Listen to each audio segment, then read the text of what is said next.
Look sharp, feel sharp, be sharp. Use Gillette Blue Blades with the sharpest edges ever honed. Stadium in Cleveland, Ohio, Gillette presents the World Series. Good afternoon, baseball fans everywhere. This is Mel Allen with Jim Britt, greeting you for the Gillette Safety Razor Company as the Boston Braves and Cleveland Indians warm up for the fifth game in this great championship series. Gillette is on the air the year round with on-the-spot broadcasts of leading sports events. And Gillette also airs the major boxing match of the week every Friday night. In this 1948 World Series, ladies and gentlemen, tribal warfare, it appears in this tribal warfare that the Clevelands have the Indian sign on their embattled brethren, the Braves, and with it, most experts figure a bright chance of smoking the peace pipe long about 2 hours or so from now, because that's all there'll be left to do if the Clevelands continue to keep the Bostons penned up on the reservation, so to speak. However, the Boston's chief medicine man hopes that he's come up with a proper potion today that will send the Clevelands fleeing back to the banks of the Charles River, where the Braves figure to be more powerful in their own wigwam. Although Cleveland leads in the series 3-1 and needs but today's victory to capture the Classic, their superiority is not so great when seen from the standpoint of cold figures, which are surprisingly even. For example, the two teams have the identical number of base hits in the series, 22 for Boston, 22 for Cleveland. In the matter of two base hits, the Boston Braves have 4, the Cleveland Indians have 4. Neither team has any triples. And in the matter of home runs, the Braves have 1 hit by Marv Rickert, and the Indians have 1 hit by Larry Doby. Now, in the matter of runs batted in, the Indians hold an edge 7-3. Braves have driven in 3 runs, the Indians 7. The Indians have scored altogether 8 runs, and the Braves 3, which is quite a figure in itself.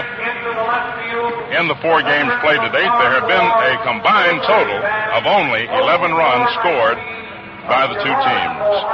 And the 44 base hits for a 4-game series is a new record, 10 under the previous record low for 4 games, which was 54 base hits, which incidentally the New York Yankees and Cincinnati Reds set in the 1939 World Series over the first 4 games. The band and the color guard are approaching home plate, coming in from left field. And I suggest that we pick up the music as the fans here in Huge Municipal Stadium, and we probably will have another tremendous crowd, are rising to take off their hats and greet the colors as they come marching behind home plate. So let's listen to the music just for a moment.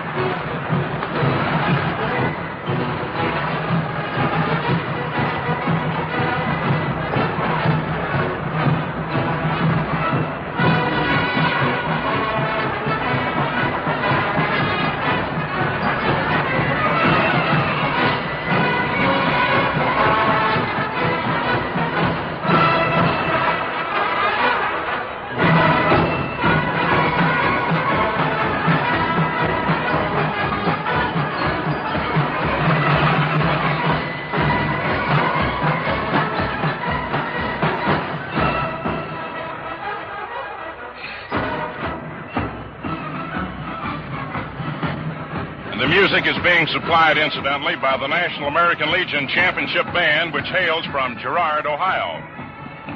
Getting back to our figures, the Boston Braves have received 7 walks, and the Cleveland Indians have received 7 bases on balls. There again, the figures are identical.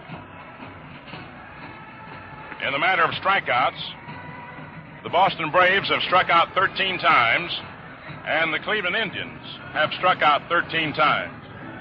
It seems to be uncanny the way the figures are even in almost every department, except in the won and lost column, and the Indians have won 3 games to the Boston Braves 1. All low-score games, all games that could have gone either way, 1 base hit, could have changed the complexion of the entire World Series up to this point.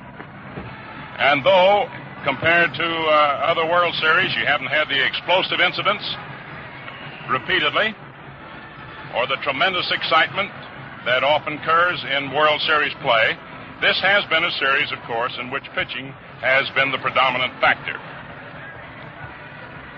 Cleveland, despite the fact that they do not have any edge, numerically speaking, other than in the won and lost column, which is the most important one, nevertheless has appeared to be a very highly confident team, ready to rise to most any serious occasion, otherwise seemingly content to grab a small lead and sort of hold on to it and watch the Braves and, shall we say, their frustration.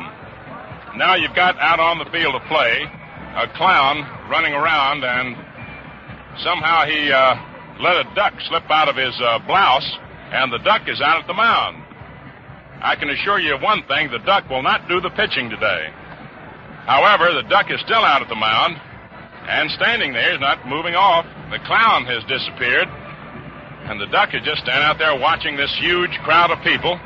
And incidentally, yesterday's crowd of over 81,000 set a new World Series record. Also set a new record for attendance at a single game, although it was not quite as large as the over 82,000 crowd that saw a doubleheader here in Cleveland during the course of the regular season that broke a doubleheader crowd record set by the New York Yankees some years ago with the Red Sox. Now there is a Cleveland attendant chasing the duck out around about second base. He can't get him. He's chasing him out around shortstop. He grabs him around the head, and the duck moves away, and now he finally grabs him. Bet he'll taste good on that table tonight. But to get back to today's game, the pitchers have been the stars of this series, of course, and today the burden of upholding that prestige falls to the lot of Bobby Feller for the Cleveland Indians and Nelson Potter of the Boston Braves. Robert William Andrew Feller, 29-year-old right-hander, born November the 3rd, 1918 at Van Meter, Iowa, will be doing the pitching, and he is looking for his first World Series victory.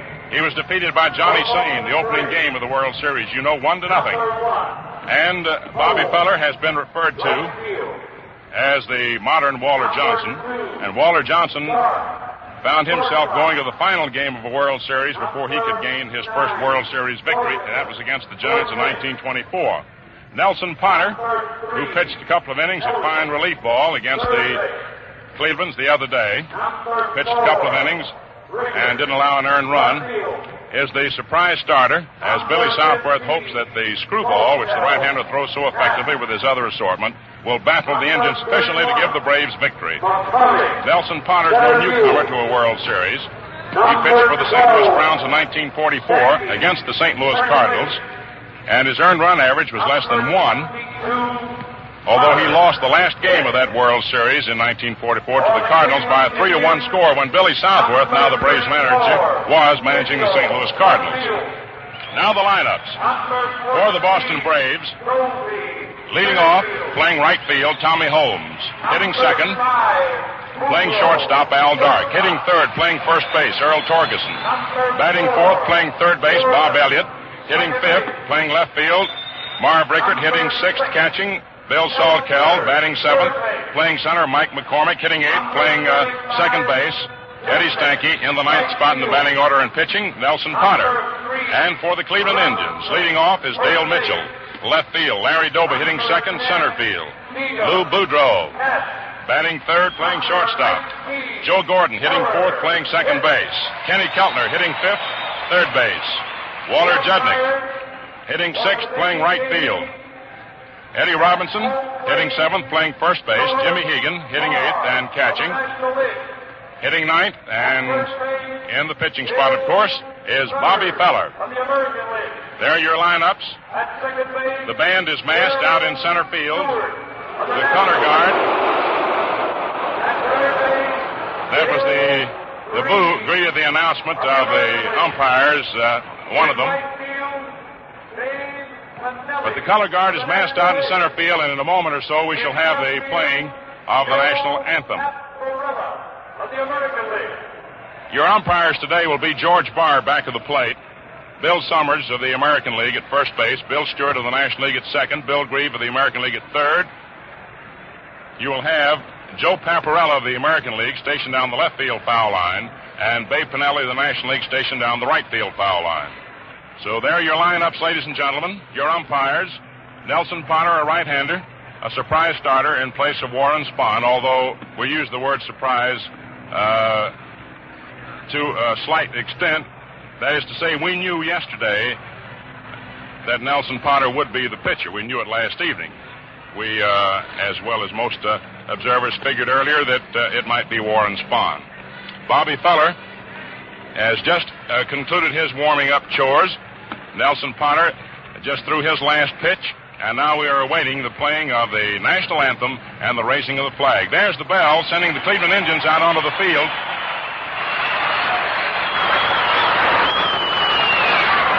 Your attention, please. Ladies and gentlemen, our national anthem.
That explosion in the background is my cue, ladies and gentlemen, to introduce to you a man who's always full of verbal pyrotechnics when it comes to handling this Gillette microphone. A man who today will be looking for a lot of fastballs and curves and some base hits, Jim Britt. Thank you, Mel. Good afternoon, ladies and gentlemen, as we stand on the threshold of game number 5 in the World Series of 1948.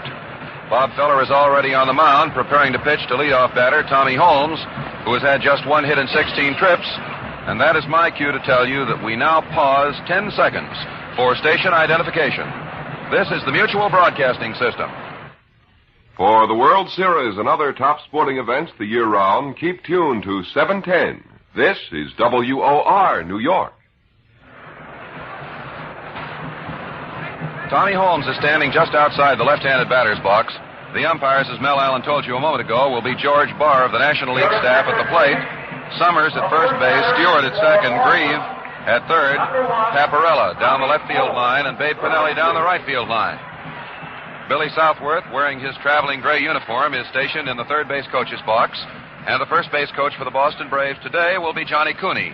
He and Freddie Fitzsimmons have been alternating throughout the series, and it appears, at the moment at least, and we're not too capable when it comes to estimating crowds here in this unfamiliar Cleveland Municipal Stadium, but it appears that this will be the largest World Series crowd.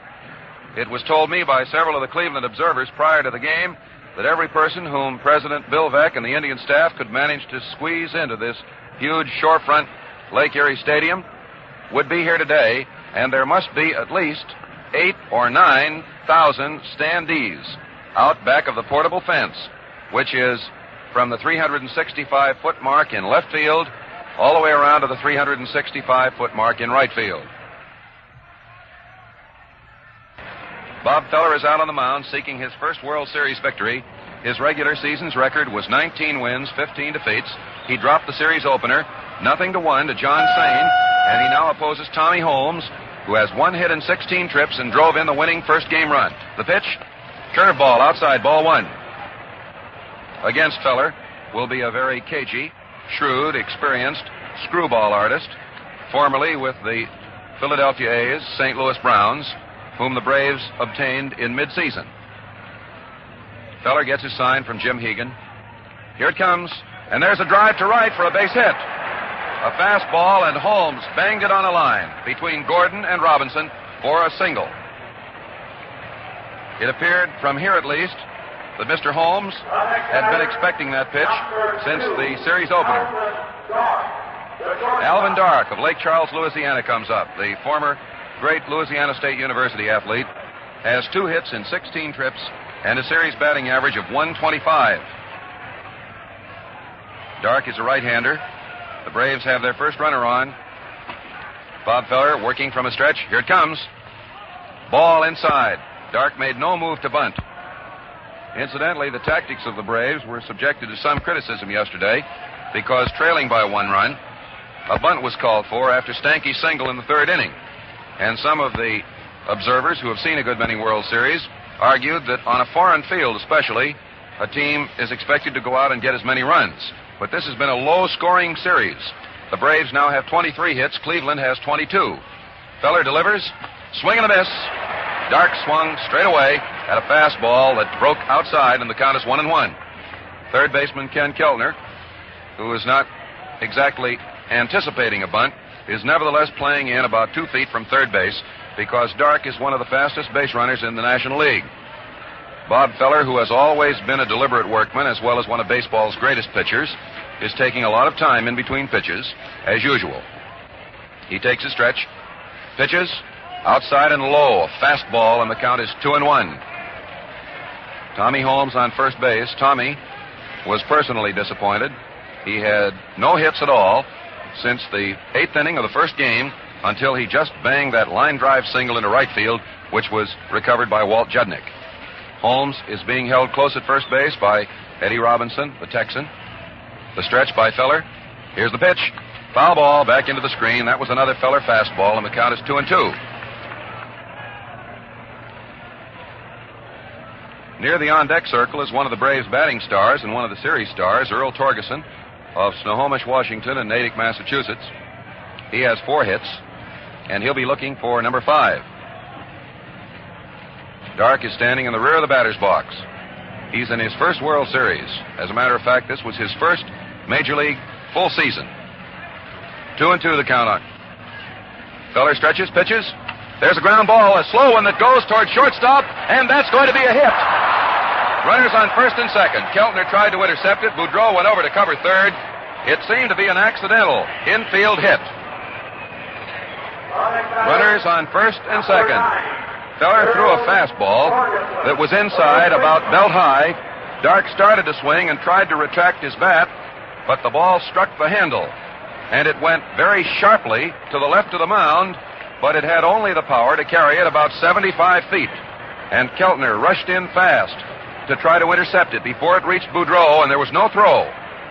And immediately, Sam Zoldak, a left-hander, starts warming up for the Cleveland Indians. 2 successive hits have been few and far between for the Boston Braves in this series. The infield is in, looking for the bunt with Torgeson up. And he hits a drive to right field. Judnick goes over fast, takes it, and both runners go back. The throw to second base was taken by Boudreau, short of a double play.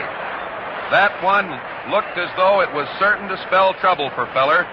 It was a wicked line drive, a sinker, but Judnick went over fast and took it at about the 325-foot mark in right center. Runners on first and second. That was one of the best hit balls of the series. But Lady Luck didn't attend it in its flight. As far as Torgeson was concerned, Judnick made a nice catch and a good throw, and that wasn't too far away from a double play ball. Bob Elliott up with 2 hits and 14 trips. Elliott is batting .143. The pitch, strike called. Curveball thrown inside. The count, 1 strike. Southpaw Sam Zoldak, whom Cleveland obtained from the St. Louis Browns, is warming up out in the bullpen. The outfield a little to the left of straightaway. The pitch. There goes a long drive to right field. That's well tagged.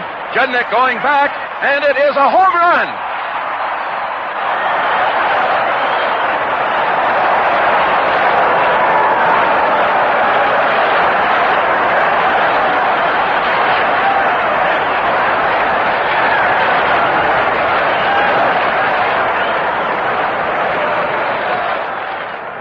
A tremendous 3-run home run by Bob Elliott that went 385 feet to right field. A right-handed, right field home run, and the Braves lead Feller 3-0.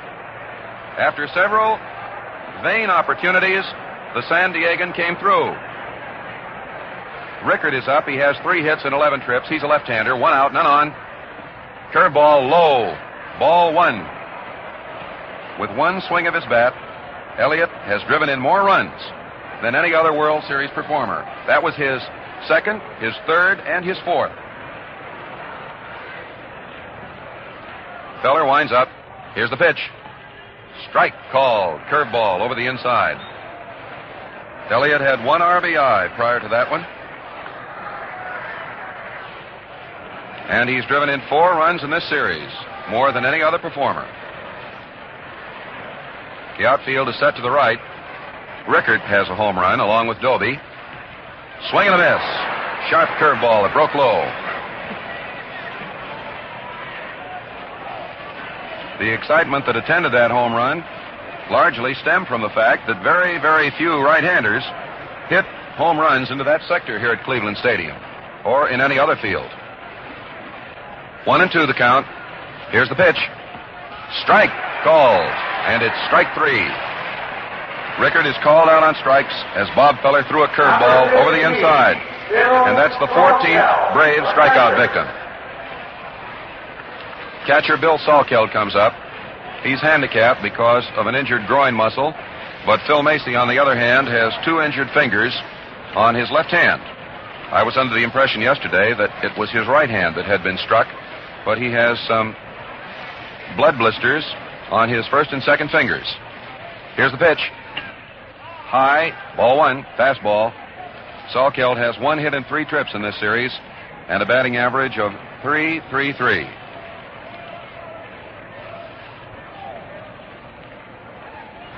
Feller seems to have lost not a bit of his poise. The outfield is set to the right. The pitch. Curveball called strike 2. Strike 1. 1-1. 1 ball, 1 strike. Before the game, when I asked Billy Southworth whom his pitching nominee was, to be sure that it was Potter, he said something that was significant. He said it will be Potter today and Voisel tomorrow. Here's the pitch. Low inside. That was a sharp-breaking curveball, and the count is 2 balls, 1 strike. Overhead, cloudy, overcast, but there seems to be little threat of rain. 2-1 the count. Salkeld standing straight away in the batter's box. The pitch. Low inside. 3-1. Salkeld, incidentally, seems to have had the Indian sign on the Cleveland pitchers because although he has just 1 hit, he has reached base 2 other times as well. And it was he who got the base on balls that was turned into the winning run scored by pinch runner Phil Macy in the first game. Cleveland leads in games 3-1. Here's the pitch. There goes a long fly ball to center field. Doby goes back. He's under it. He's waiting. Takes it to retire the side. And in the first inning, the Braves have 3 runs, 3 hits, including Elliott's 3-run homer. No errors, none left, and the Braves lead. The score is Boston 3, Cleveland nothing.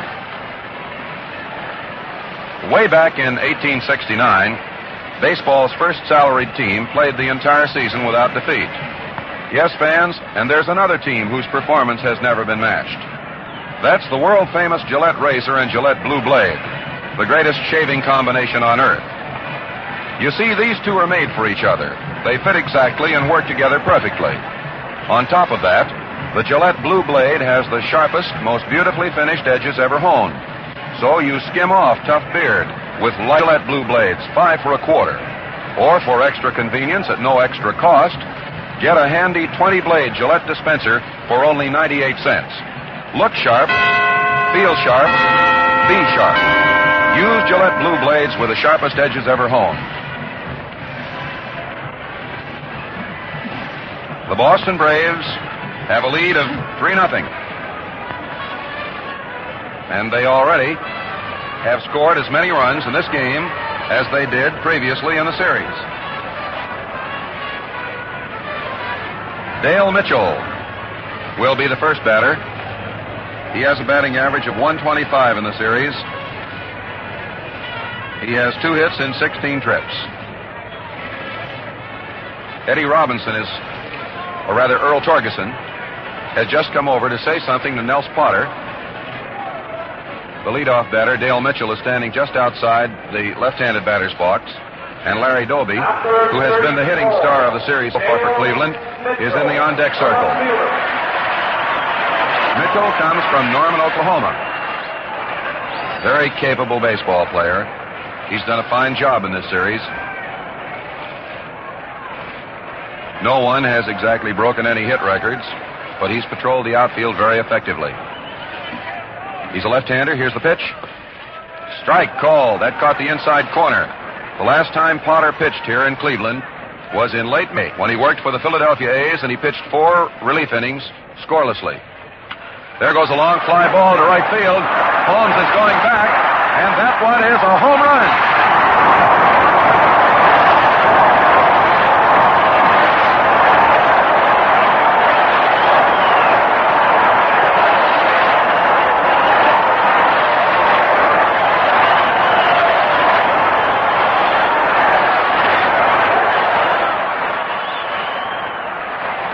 Mitchell belted a fastball at the 380-foot mark, deep into the standing crowd. And I seem to recall Mel Allen's having said something about pyrotechnics and fireworks. The Braves are warming up 2 pitchers, and Larry Doby is up. The first pitch, high, ball 1. Warren Spahn and Red Barrett are warming up for the Boston Braves. The score, 3-1, the Braves leading. There was the 4th home run of the series. The pitch, there's a ground ball that goes to Stanky. The throw to first base, Doby is out. A sharp ground ball, Stanky moved over into the hole between second and first. And here's Lou Boudreau. You probably can sense through your radio loudspeakers that this is not only the most enthusiastic crowd of the series, but also the largest. Boudreau has 3 hits, 15 times at bat. He's a right-hander, and the first pitch is outside, ball 1. Incidentally, these 2 are both from Illinois. Nels Potter is from Mount Morris in the eastern part of the state, and Lou is from Harvey. Foul ball. That goes back into the stands, and the count is 1-1.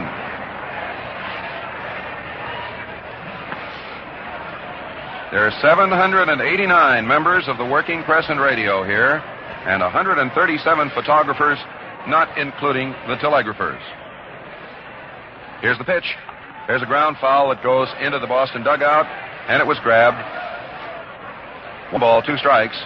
Unofficially, we have been told that this is the largest World Series delegation from radio and the 4th estate. 1-2 the count. 1 out in the Cleveland first inning. The Braves 3, Cleveland 1. Potter pitches.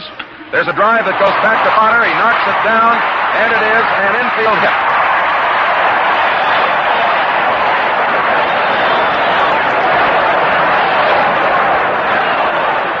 A wicked line smash back to the box. Potter got his glove on the ball, knocked it down between himself and second base. There was no throw attempted by Stanky, who came in and tried desperately to grab it.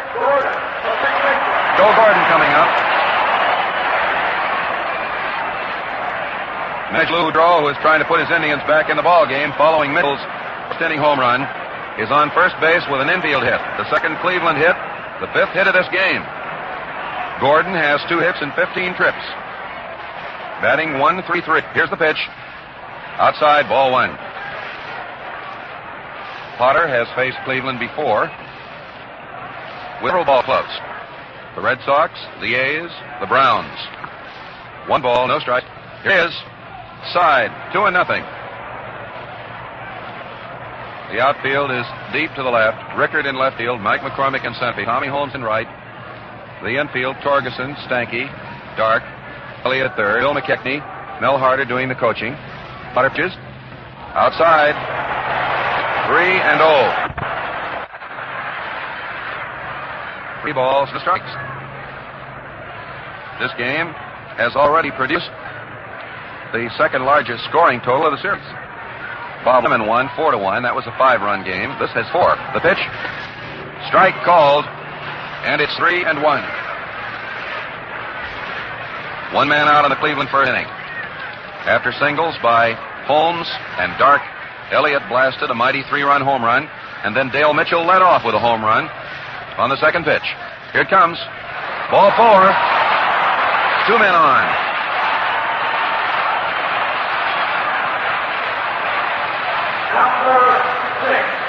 Boudreau goes to second base. Gordon on first. And Ken Keltner comes up.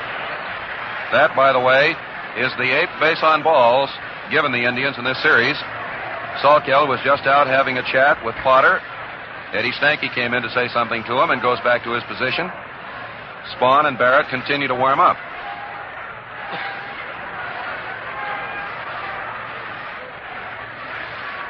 Keltner has 1 hit in 14 trips. Swing and a miss. Potter threw a screwball, which is his specialty. That acts like a left-handed curveball. 1 strike to count. The outfield set to the left. Here it is. There's a high foul out of play. That came back up over our heads, and the count is 2. The Indians are trying to put their far-balling right-handed ace, Bob Feller, right back in the ball game. The Braves lead 3-1. First inning. And the Indians have a 3-1 lead in the series. Potter stretches. He pitches and misses the outside corner with a low breaking pitch. 1-2.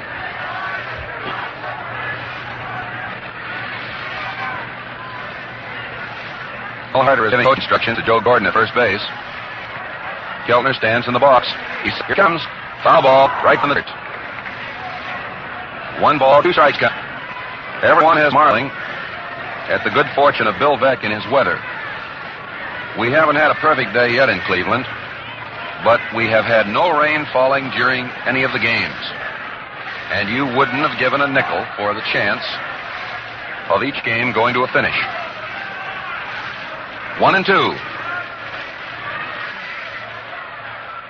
Potter gets set. Here it is. There's a high foul ball. Salkeld waits, takes it. He took it about 20 feet to the left of home plate. Number 35, Walter Judnick. 2 men out. And here is Walt Judnick looking for his first series hit. Nels Potter and Bill Salkeld are having a conference out at the mound.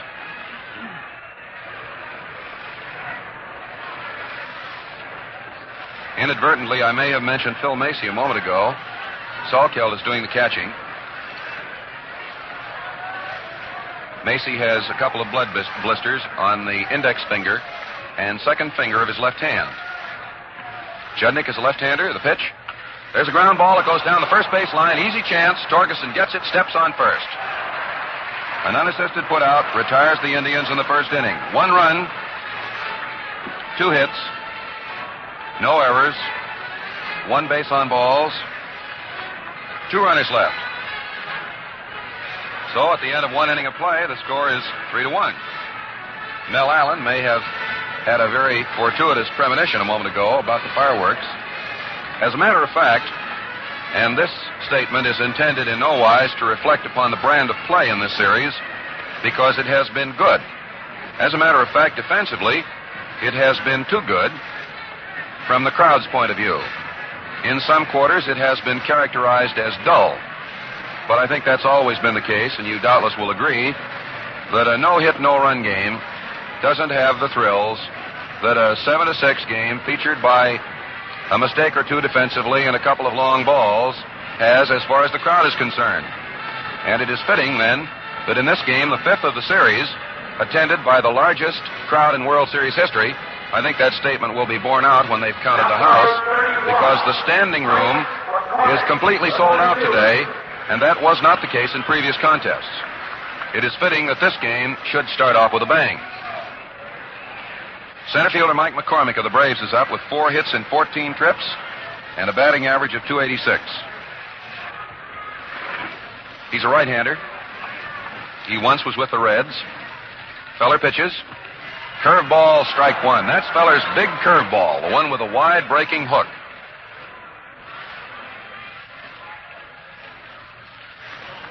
The count is strike one. McCormick sets himself in the box. He's standing straight away. Here's the pitch. Swing and a miss. Feller broke off that big curveball, and it was right down in the dirt. A pitch which, if McCormick had known about it in advance, he would have stayed away from. The count is strike two.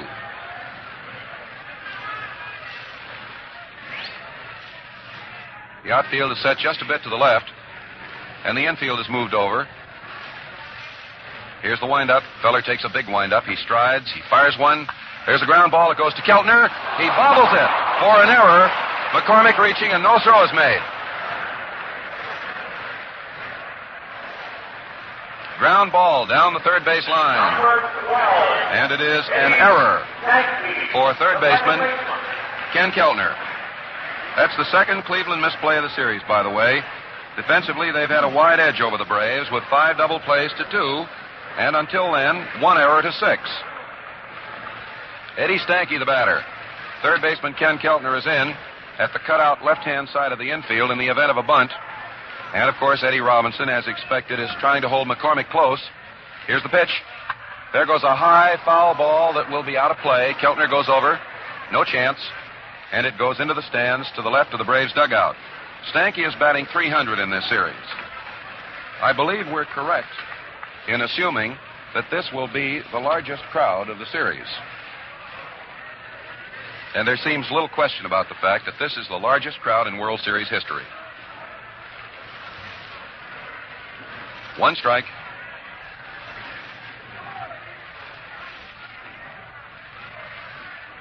Feller takes his stretch. Here's the pitch. Outside, there's a pickoff throw. Safe at first is McCormick. And the count is 1-1. A gentleman from whom you will hear shortly is my authority for an estimate of $83,000. And he's highly familiar with Cleveland Municipal Stadium. And you're highly familiar with him. 1 ball, 1 strike the count. Feller delivers. Curveball high. 2-1. Stanky holds the all-time National League record for bases on balls in a single season's play. As you know, on the 8th of July, he sustained a very serious ankle fracture. Was about for a couple of months on a walking cast. During that time, he was a radio broadcaster and a newspaper writer as well. 2-1 the count. The pitch, low. No, it was foul tipped. It was a low pitch, and umpire George Barr indicated that it just tipped the bat as Stanky tried to get it out of the way. The pitch, however, was down below the strike zone, but Stanky had started to go for it, held his swing, and it tipped the bat. 2-2 the count. Boston leading by a score of 3-1. McCormick leads off. The pitch, foul ball, out of play. That's a souvenir for the upper deck. And with that same break of good luck that has attended the ventures of Mr. Veck and Mr. Greenberg in this series, the sun is beginning to appear again for the 3rd straight day. The outfield is set to the right. 2-2 the count.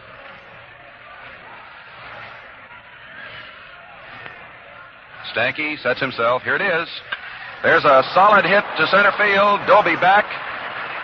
Takes it. That ball was well tagged. A high drive towards the 380-foot mark. with the exception of one time yesterday when he slipped for an instant on the slippery footing. Doby has performed magnificently out in center field. One man out. Stanky out, McCormick on first.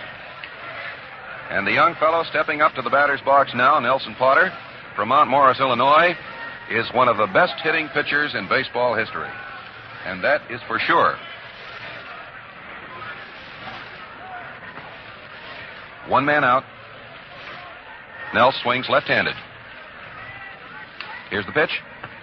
Fastball high. One ball. Nell says he doesn't know anything about whether or not he's not supposed to hit as well against left-handers as against right-handers. But he does. He doesn't try to slug the ball. He simply concentrates scientifically on trying to meet it.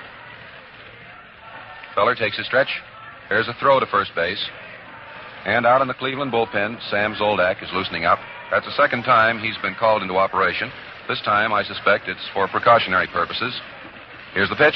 Foul ball. That was Feller's fastball, and the count is 1-1. The last time Potter pitched here at Cleveland Municipal Stadium was in late May. He told me the horse had already been stolen when Mr. Mack sent him out on the mound, but he pitched 4 scoreless innings as a reliever against the Indians. He's been with 3 ball clubs this year, and his most notable performance occurred in September at Shive Park, Philadelphia, when, following a triple and 2 intentional bases on balls in the 12th inning, he struck out 2 batters, forced the third to pop up, and gained credit for the win. 1-1 the count. Feller pitches. Strike called. He fired a fastball that caught the outside corner. 1 ball, 2 strikes the count.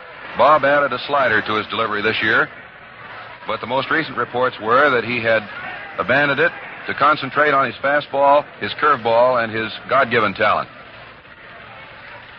1-2 the count. Here it comes. Swing and a foul tip right into Hegan's glove for strike 3. Feller bore down. Potter swung, knowing it was in. Bobby should be out of the inning, but the error has prolonged it. And Tommy Holmes comes up. Tommy started the fireworks in the first inning by lining a single into right field. He now has 2 hits and 17 trips. He scored the first run in this game. The Braves are still leading by a 3-1 score, and home runs by Bob Elliott and Dale Mitchell have accounted for the quartet of tallies. The outfield straight away. Here's the pitch. Strike called, curveball. Holmes is one of the most difficult batters in all of baseball to strike out. One year, he was the top National Leaguer in that respect.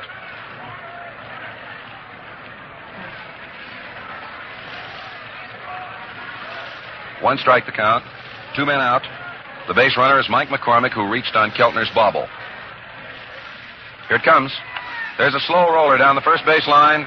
Robinson takes it, retreats to first, steps on it for the unassisted putout, and the Braves have scored no runs, no hits, 1 error, and 1 left.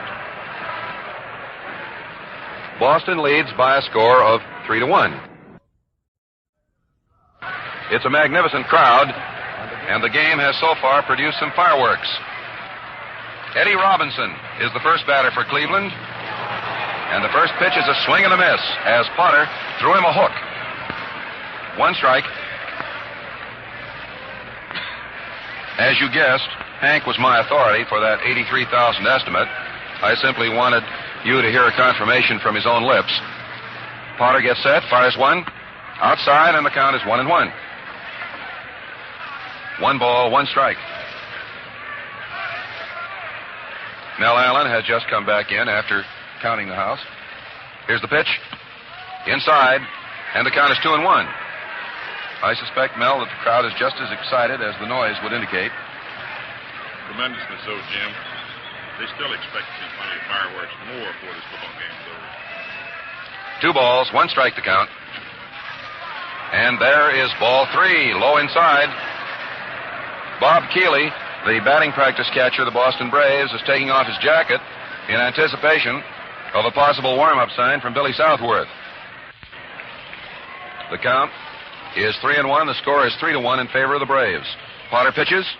Swing and a miss. He fired a fast curveball that broke down low, and the count is 3-2.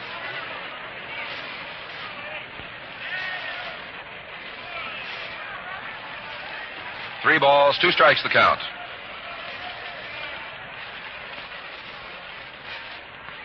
Here it comes. There goes a fly ball to center field. Mike McCormick under it. Takes it. Easy chance. Number 10. That is one man out, and that chops Eddie Robinson down to 4 hits in 13 trips. Here's Jim Hegan. Jim has 2 hits in 11 trips.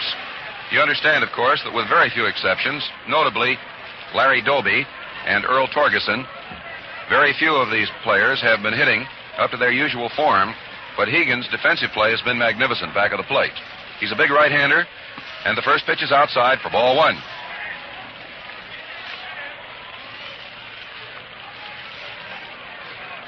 One ball, no strikes. Here it comes. High, ball 2. 2-0. In the event you just joined our broadcast network, 2 balls, no strikes.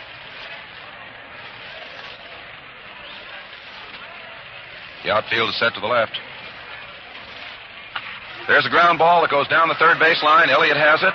The throw in time. And Hegan goes out, third to first. Bob Feller, the pitcher. Bob Feller has just been announced.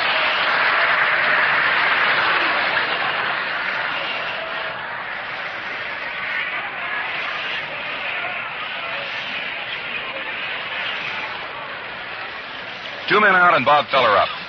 Feller has no hits in 2 trips. Ball 1 outside. Potter threw a curveball. And now the sun has come out very brightly, and it is beginning to resemble a perfect day. There goes the ground ball to shortstop. A quick throw, and Feller goes out, Dark to first. So there's a 1-2-3 inning for the Cleveland Indians. No runs, no hits, no errors, none left. And at the end of 2 innings of play, the score is 3-1 in favor of Boston. Now we pause 10 seconds for station identification. This is the Mutual Broadcasting System. This is WOR, New York, the Mutual station that brings you the World Series and other top sports events the year round.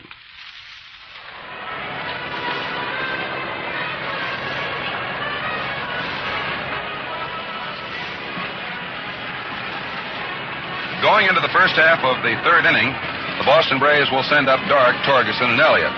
Incidentally, I'm grateful for the information from a listener that Larry Doby lives in Paterson, New Jersey. The Cleveland Baseball Club officially lists his residence as Norwalk, Ohio.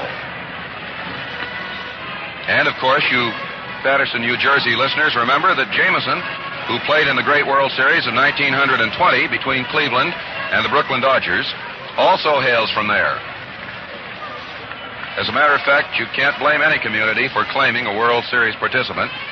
I remember a couple of years ago, through a typographical error, Al Schoendienst of the Cardinals was listed as hailing from Germantown, Pennsylvania, and all of Germantown, Illinois was righteously up in arms. Al Dark is the batter. He beat out a slow roller to third baseman Ken Keltner his first time. He has 3 hits in 17 trips now. He's a right-handed batter. Feller pitches to him. And there's a slow roller to third base. Keltner gets it, fires to first. Out. That's 1 hit in 2 trips for Dark, and Earl Torgeson comes up. Torgeson has a batting average of .400 for the series. He's a tall, husky left-hander who originally came from Earl Averill's hometown of Snohomish, Washington. He lined out to right fielder Walt Judnick his first time at bat. Feller seems to have settled down. He pitches. Strike called. Fast curveball. Boudreau hollered, "Look out," and Keltner came in, figuring that a bunt might be pushed down the third base line. Torgeson, incidentally, is a student of base running and drag bunting. He worked hard on both during spring training. 1 strike. Feller pitches. There's a ground ball that goes to Robinson. He scoops it up, bobbles it, and steps on first. Nice play. He juggled the ball and never did stop running. It hit his glove, popped into the air. He grabbed it barehandedly as he raced Torgeson to the bag and beat him easily. 2 men out, and Bob Elliott, who is the hero of this game so far, steps into the batter's box. He got his 3rd hit his last time up. He has a series batting average of 200, but he has driven in 4 runs. He's the top run producer, and that home run smash of his was a wicket belt that went to right field. Feller winds up. Inside, curveball. Ball 1. The outfield is set to the left. Billy Southworth coaching at third base, and the first base coach, as was the case earlier, is Johnny Cooney. The infield is a little to the left. Keltner is deep at third base. Feller delivers.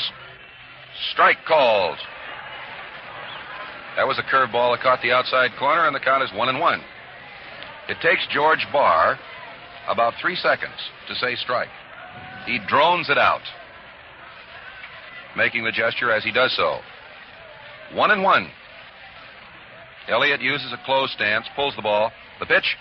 There goes a drive to left field, and it is gone. A home run. 4-1.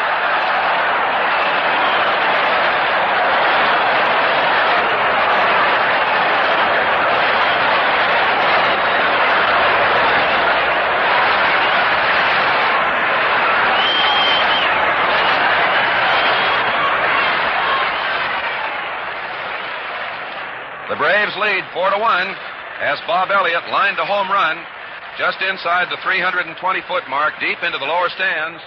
He's now driven in 5 runs in the series and all 4 Braves runs in this game. They call him Mr. Team, the Braves players. 1 to right field and 1 to left field. Rickard is the batter. Foul, strike. Strike 1. That's baseball. Yesterday, Elliott came up 3 times, twice with men on second, once with a runner on first, and he couldn't buy a base hit. Today, he's hit 2 tremendous home runs and has driven in all 4 Boston runs to send the Braves 4-1 ahead.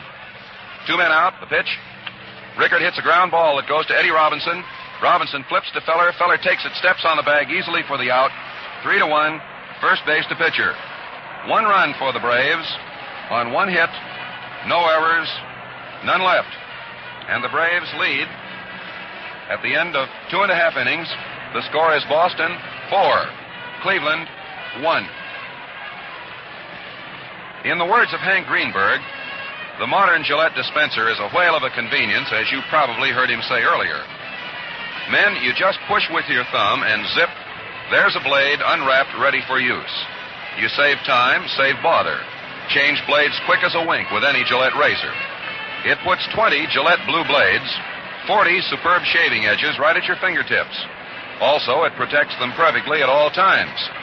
The edges don't even touch the dispenser when blades are being ejected. Yes, and listen to this.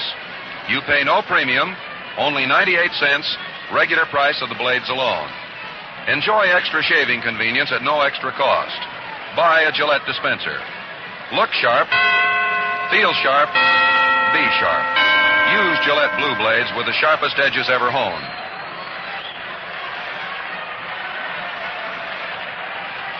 Well, Cleveland now will have its second look at Nelson Potter.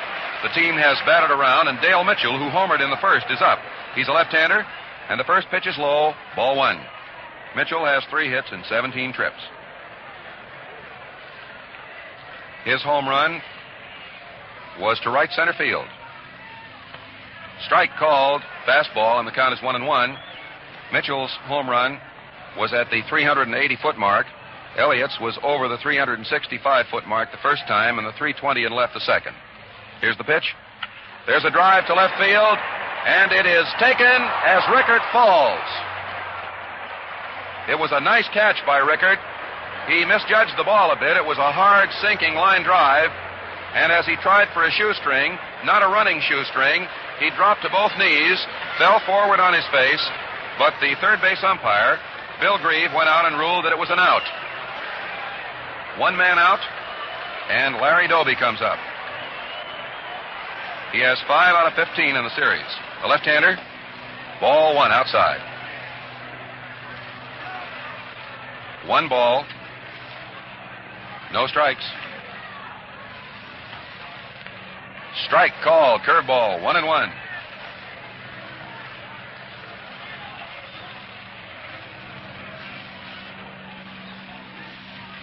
There's a ground ball down the first base line. Torgeson scoops it up, flips, and Potter gets him. Doby was sprinting as hard as he could go down the first base line. Torgeson made the play about 30 feet beyond first base and flipped it to Potter, who took it on the dead run just in front of Doby. That play, if you're scoring it, is 3-1. First baseman to pitcher. Torgeson to Potter. There are 2 men out. And Lou Boudreau, the Cleveland manager, comes up. He has 4 out of 16 for a .250 mark. He lined a single off Potter's gloved hand his last time at bat. Potter now has retired 7 consecutive Indians, and the Braves lead 4-1. He delivers. Strike called, curveball outside. Boudreau was in no position to swing then. He apparently had made up his mind to take the first one and was holding his bat loosely. The windup.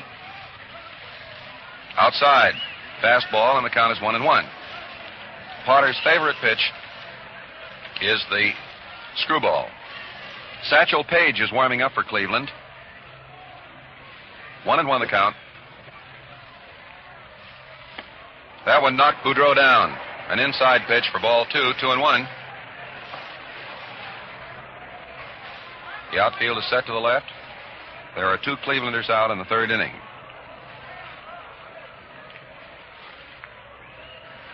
Here's the windup. There's a ground ball to third base. 1 hop. Elliott throws over to first base, and Boudreau is out on Torgeson's stretch to retire the side. 3rd to 1st. And Potter has retired 8 straight Indians. No runs, no hits, no errors, none left. And the totals at the end of 3 innings of play. Boston, 4 runs, 4 hits. Cleveland, 1 run, 2 hits, 1 error. The Indians have left 2 men on base, and the Braves have left only 1.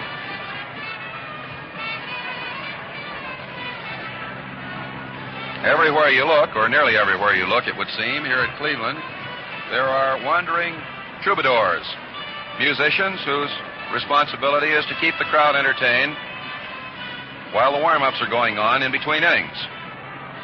Feller is out on the mound, and I note that Satchel Paige is still warming up out in the right field bullpen.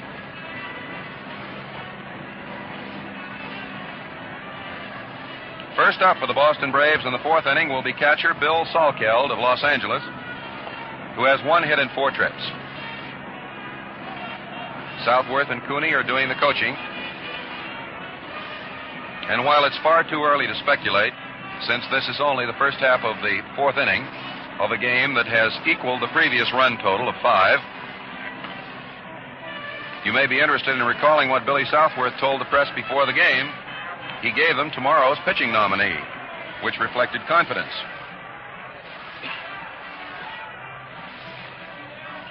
Salkeld flied to center field his first time. The outfield is set to the right. Feller winds up.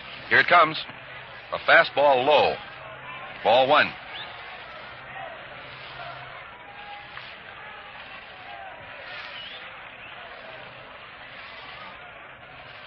A magnificent crowd is watching this 5th game of the 1948 World Series. Feller takes a big windup. He strides, pitches, inside, curveball. 2 balls, no strikes. Around Cleveland Municipal Stadium, there is quite a wide running track. Satchel Paige is still warming up for Cleveland. The disposition of the outfield is to the right. The right side of the infield is deep. Salkeld is a pull hitter. He has had just 1 hit in this series. Here it comes. Strike called. Feller threw a fastball, and the count is 2-1. A little while ago, although you couldn't hear him deliver the information, Hank Greenberg told me that Feller has abandoned his slider and is concentrating on fastballs, curveballs, changeups. He's getting a sign from Jim Hegan. Hegan is catching in a crouch. The windup. Strike called. Curveball that caught the inside corner. He slowed up just a little. It was not a slow curveball. but it was a changeup, and the count is 2-2. He reduced the speed of the pitch slightly, threw it over the inside corner, and Salkeld let it ride. Salkeld, McCormick, and Stanky will bat in this frame. Here's the pitch. There goes a high fly ball to short right field. Gordon back under it, calling for it. He takes it. That ball stayed up a while. Gordon, incidentally, has been all over the second base territory. And occasionally, once at least, he made a catch out in left field, left center field. Mike McCormick, the batter. Mike has 4 hits in 15 times at bat. He reached on an error by Ken Keltner in the second inning, but then Feller bore down to retire Stanky, Potter, and Holmes.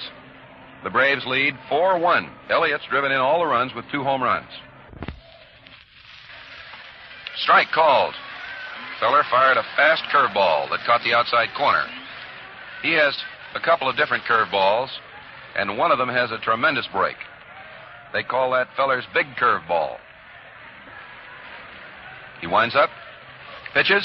There's a drive to right field. A sinker right to Judnick. Walt was perfectly positioned. Mike McCormick lines out to right field. That was a ball that was similar to the one hit by Torgerson in the first inning. Both well hit, but they held up long enough for Judnick to make the catch. Eddie Stanky, the batter. Stanky has 3 hits in 11 trips. His failure to hit when he flied out in the second inning dropped him just below the 300 mark. The outfield a little to the right. The pitch. Outside, ball 1. Tommy Holmes is coming out into the on-deck circle.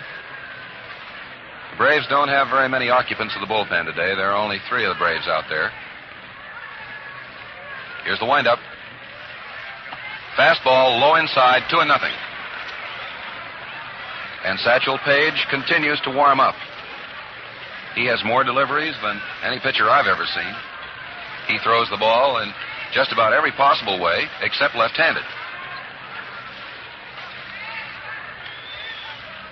Here's the pitch. Ball 3 outside. 3-0. Eddie Stanky wears a protective batting cap, and the bat boy, Greek Chronopoulos of the Boston Braves, has just brought his regular baseball cap out so that if he does get on base, he'll probably switch. 3-0. Here it comes. Strike called, fastball, and the count is 3-1 on Stanky.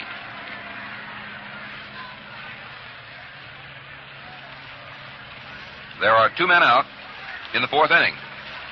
Mr. Elliott has been public enemy number 1 today as far as Rapid Robert Feller is concerned. He's driven in 4 runs, 5 in the series. Here it comes. Ball 4. That is the first base on balls given up by Bob Feller. Nels Potter is coming out. He gets a bat. Stanky didn't bother to take his protective cap. He waved the bat boy away, and the young man is going back to the dugout with it. Potter struck out his first time at bat. He had a season's batting average, by the way, of 379.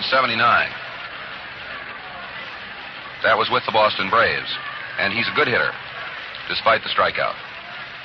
Feller delivers. Swing and a miss. Potter almost went down that time. He took about as hard a cut as he normally does. Went down on one knee. The count, 1 strike. Stanky on first base, 2 men out in the Boston Braves' 4th inning. And for the first time, the Braves have gone into high gear, and they have a 4-1 lead. The stretch by Feller, the pitch. Curveball high, and the count is 1-1. 1 ball, 1 strike.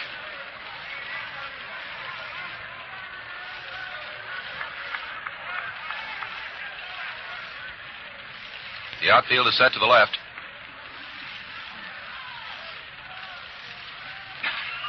Here it comes. There's a ground ball that goes to first base and into right field for a base hit. That went by Joe Gordon. Robinson ran over to first base in anticipation of the fact that Gordon would do the covering, but it was in the hole, and Gordon couldn't field it.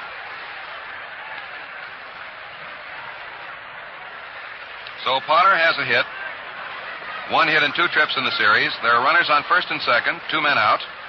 And Mr. Potter is living up to his press notices as a hitter. Stanky on second base, Potter on first base, and the right fielder of the Boston Braves, Tommy Holmes, is up. He singled and scored a run ahead of Elliott, who homered in the first inning and grounded to first in the second. Here it comes. There's a ground foul. Strike one, and it was fielded down the first base line by first base coach Mel Harder, or by first base coach Johnny Cooney. Johnny threw the ball out. Apparently it was scuffed up a little. A new one is in play. It's being rubbed up by pitcher Bob Feller. The outfield is just about straight away. Holmes is capable of hitting alike to left, center, and right. He's had 2 hits. One was to right field, and the first one that won the first game was down the third base line, you'll recall. Feller pitches low. 1-1.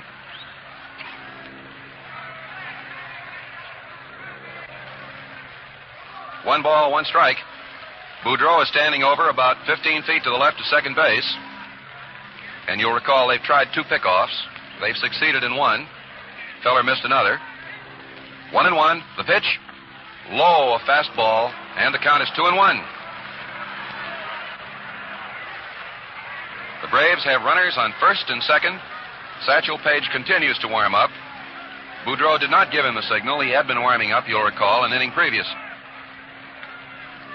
2-1. Feller goes into that crouch. Now he takes his stretch, pitches, and there's a drive to left field, and Mitchell grabs it. Nice catch. That ball was well hit. He came in on the dead run, took it, and there are no Braves runs in the 4th inning. 1 hit, no errors, 1 walk, 2 runners left. And at the end of 3.5 innings of play, the score is Boston 4, Cleveland 1. The loyalty of fans for the hometown team, as shown here in Cleveland, is the making of baseball. Well, Gillette has a host of staunch rooters, too.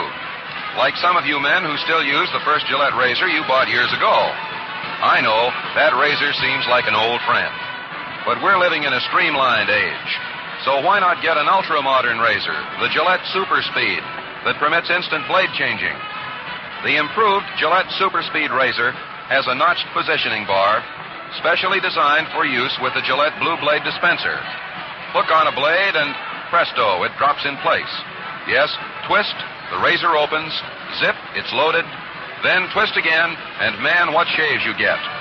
Ask for the improved Gillette Super Speed razor set with 10-blade Gillette dispenser. $1.50 value for only $1. The Braves have 4 runs and 5 hits. And they are within 3 hits of the top single-game total. The 2 teams, when Lemon defeated Boston 4-1, got 8 hits each. Joe Gordon, the great Cleveland second baseman, comes up. He got a base on balls his last time. He has been one of 2 Cleveland base runners left stranded in this game. And Nels Potter, Nellie, his mates call him, gets ready to throw the first one. Here it comes. Strike called. Curveball. 1 strike to count. Here's the windup. There's a drive down the left field line. It's in there. At least a base hit. Rickard throws it into second base to hold Gordon to a single. A line drive for Gordon's 3rd hit of the series. And Kellner comes up. Kellner has 1 hit and 15 trips.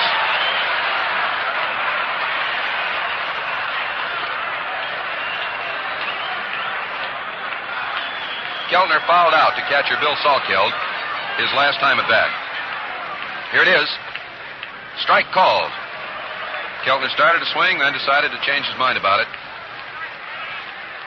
Satchel Paige has finished his warm-up, and Sam Zoldak, a left-hander, has just been given the sign from the Cleveland dugout. The pitch, low. That was a sharp breaking curveball, and the count is 1-1.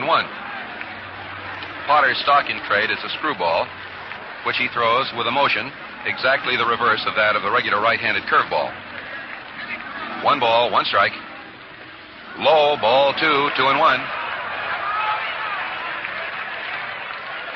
Mel Allen has been checking the records.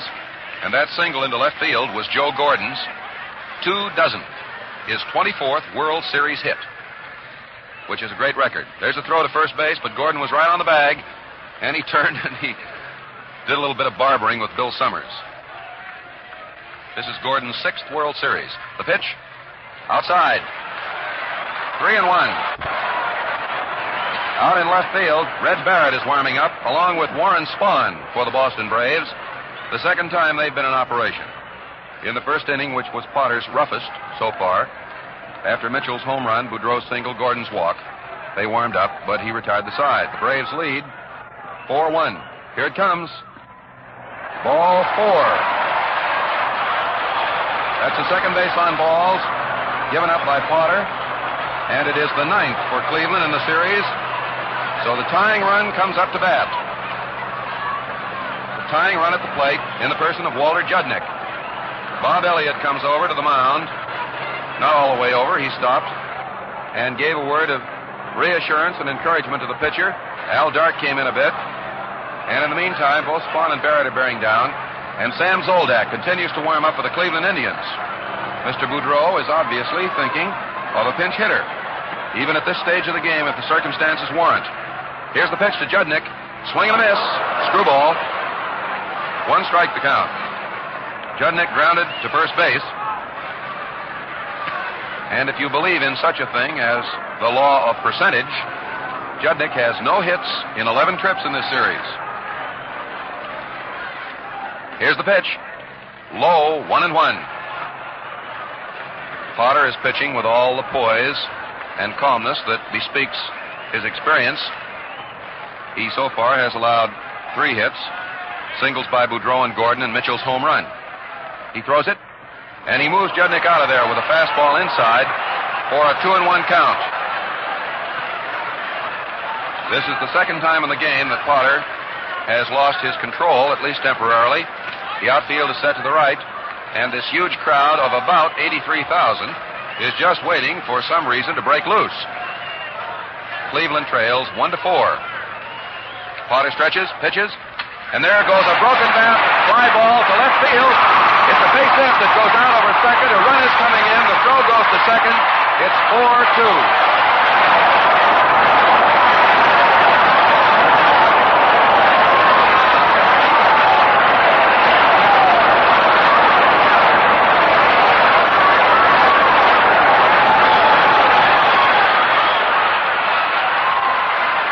Runners on first and third. A broken bat, single, that went just to the left of second base. Al Dark raced out frantically, tried to make the catch, and for a split fraction of an instant, it looked as though he might get there. But the ball was over his head. The bat broke, and Cleveland trails now 2-4. And the Indians have a roaring rally going with Eddie Robinson up. There is no one out. There goes a fly ball, a little looping drive taken by Dark. No double play possible. Both runners held. That was almost exactly the same kind of a drive, but Dark went out on the edge of the grass in short left field, made a frantic dive, and got it. Runners are still on first and third. It looks very much from here as though the Indians are not swinging as hard in this inning as they have been heretofore. Both Gordon and Judnick, as well as Robinson, appear to be trying simply to meet the ball.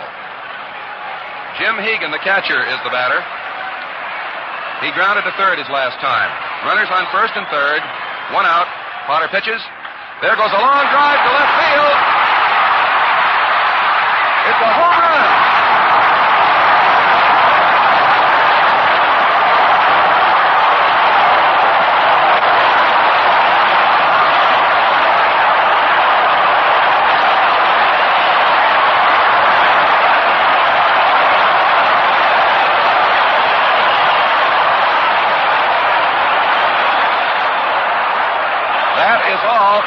Potter. Hegan hit a home run at the 330-foot mark into the left field stands.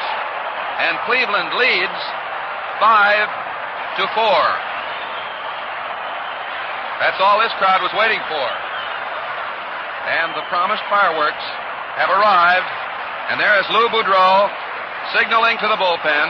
All off, all off. And Zoldak sits down. That gives Feller the opportunity to stay in the ball game and shoot for his first World Series victory.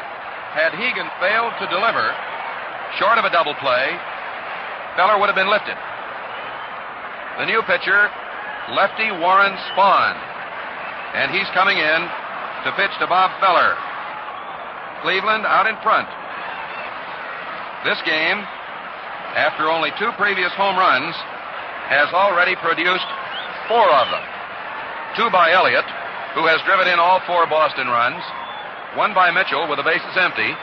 1 by Jim Hegan with 2 men on. And this 4-run rally has put the Indians out in front 5-4. Potter went 3 1/3 innings, allowed 5 runs, 5 hits, walked 2, struck out none. He got by the Indians handsomely. As a matter of fact, in pitching to the first 12 men, he yielded only 2 hits, Mitchell's home run and Boudreau's single. Now as Warren Spahn warms up with Cleveland leading 5-4 in the last half of the 4th inning, we pause 10 seconds for station identification. This is the Mutual Broadcasting System. Your dial is set at 710, the spot for sports all year round. Your World Series station, WOR, New York.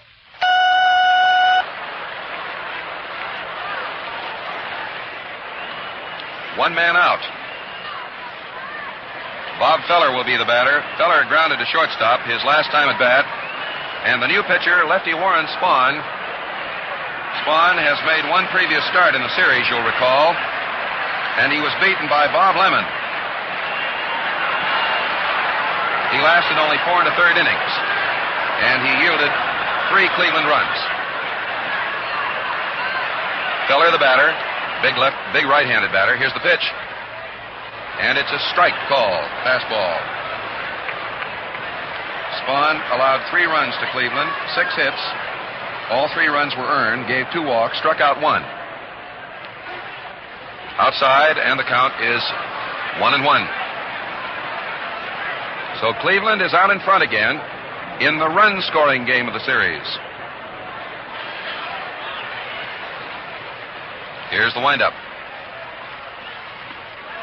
And that one is inside. The count is 2 balls and 1 strike. Prior to today, only 11 runs had been scored in the series. And in this game so far, we have seen 9, all of them earned. Cleveland leading 5-4. Spahn delivers. Low. 3-1. Red Barrett is still warming up for the Braves.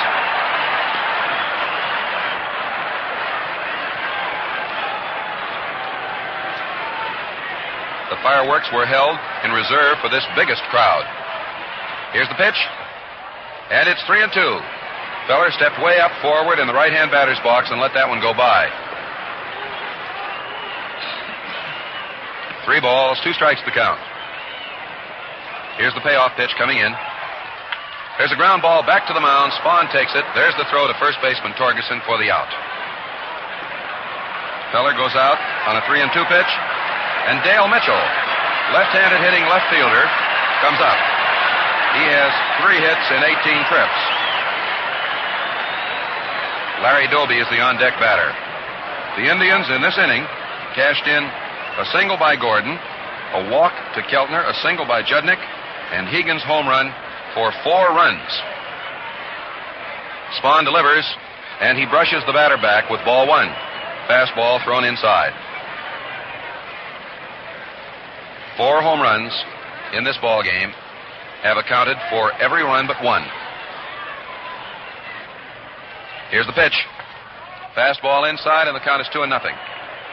Spahn's trouble this year, the weakness that reduced his effectiveness below last year's, has been wildness. He admits that he hasn't been able to find the plate as before. Here it comes. Ball 3, low, 3-0.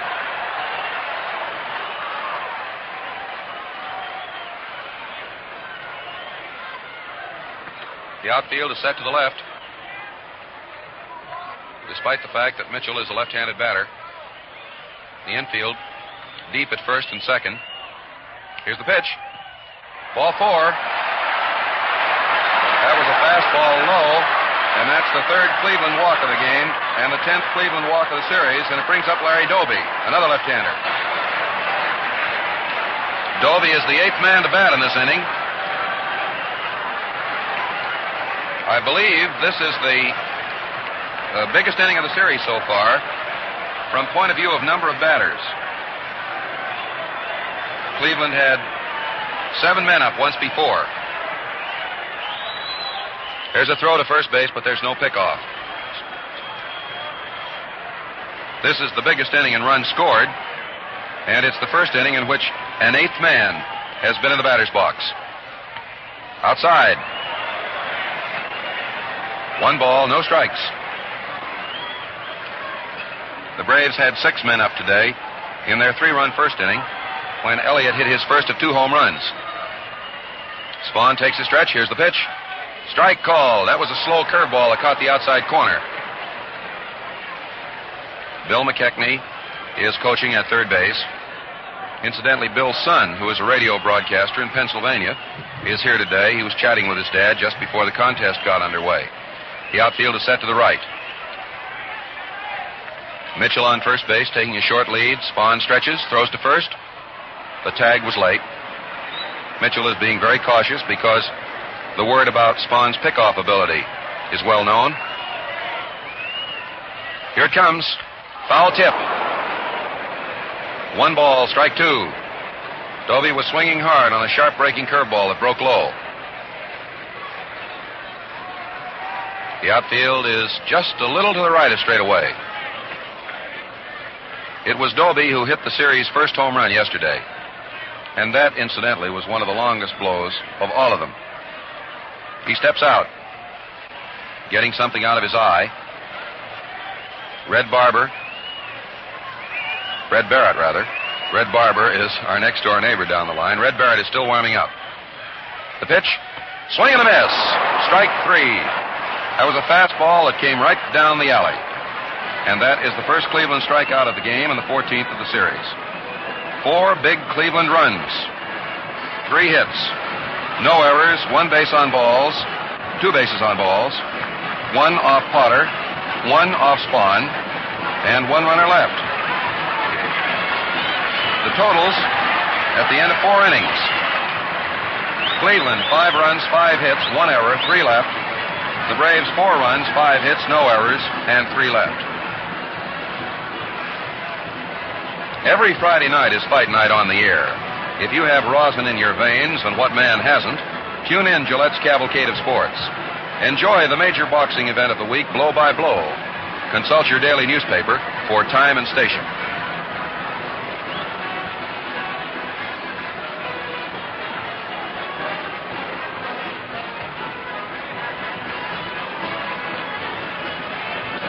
Al Dark, Earl Torgeson, and Bob Elliott will be the batters. And I sort of suspect, Mel, that by the time Mr. Elliott comes up, the men in typewriter row will be scrambling through those record books, don't you believe?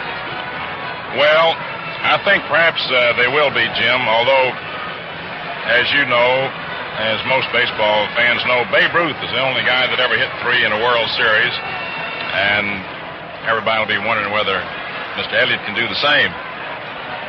In the meantime, Al Dark will be the leadoff batter for the Braves in the 5th inning.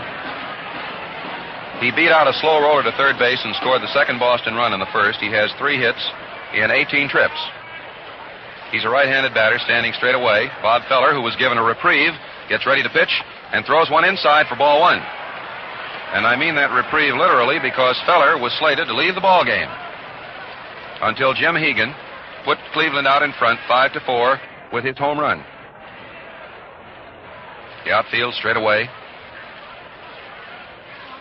Feller winds up, pitches. Fastball outside. 2-0.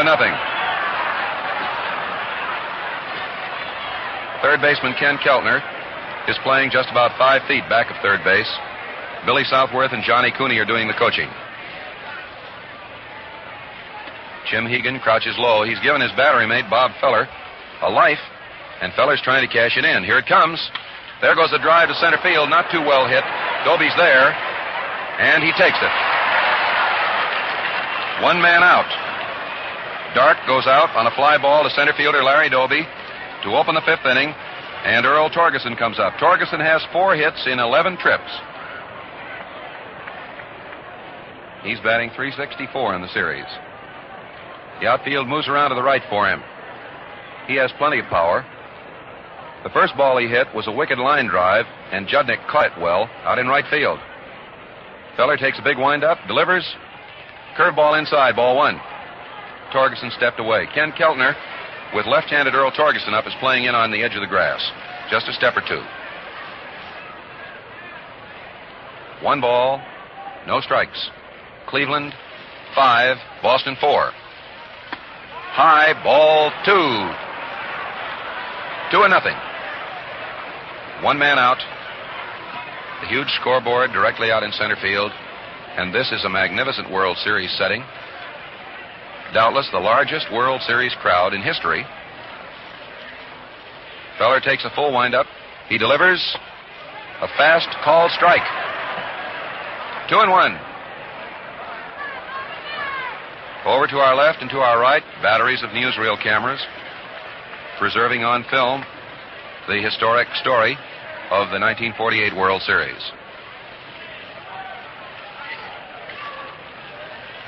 Torgeson grips his bat right down at the handle end. He sets himself for the pitch. Here it comes. And there goes a fly ball to left field. Well tagged, but Mitchell is back. He's waiting. And he takes it. That ball at Braves Field would have been a home run. A long fly ball to left taken at the 345-foot mark. And here's Elliott up.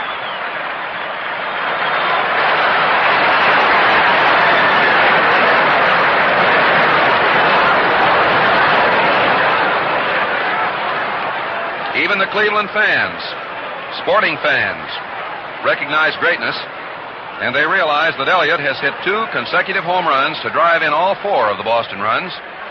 He also is the top run producer of the series with 5 RBI. And there's an unasked question on every lip. Here's the pitch.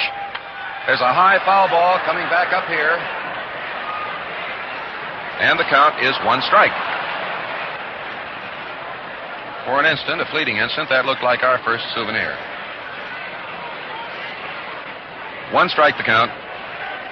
2 men out in the 5th inning. Feller has retired 3 men in a row on outfield flies. Holmes flied to left to end the 4th inning. And Dark and Torgeson have flied successively to center and left in this frame. Elliott has a closed stance. Feller is pitching very carefully to him. Here comes the pitch. Strike called. Curveball. Bob turns around, asks a question of George Barr, the umpire, and then nods his head in agreement. He might have said that was a pretty good pitch, wasn't it? 2 strikes the count. Cleveland leading the Braves 5-4 in the first half of the 5th inning. Here comes the 2-strike pitch. He throws it inside. Feller shooting for a strikeout, missed the inside corner. Elliott pulled away from it, and then he circled and is going back into the box, rubbing some dirt into his hands.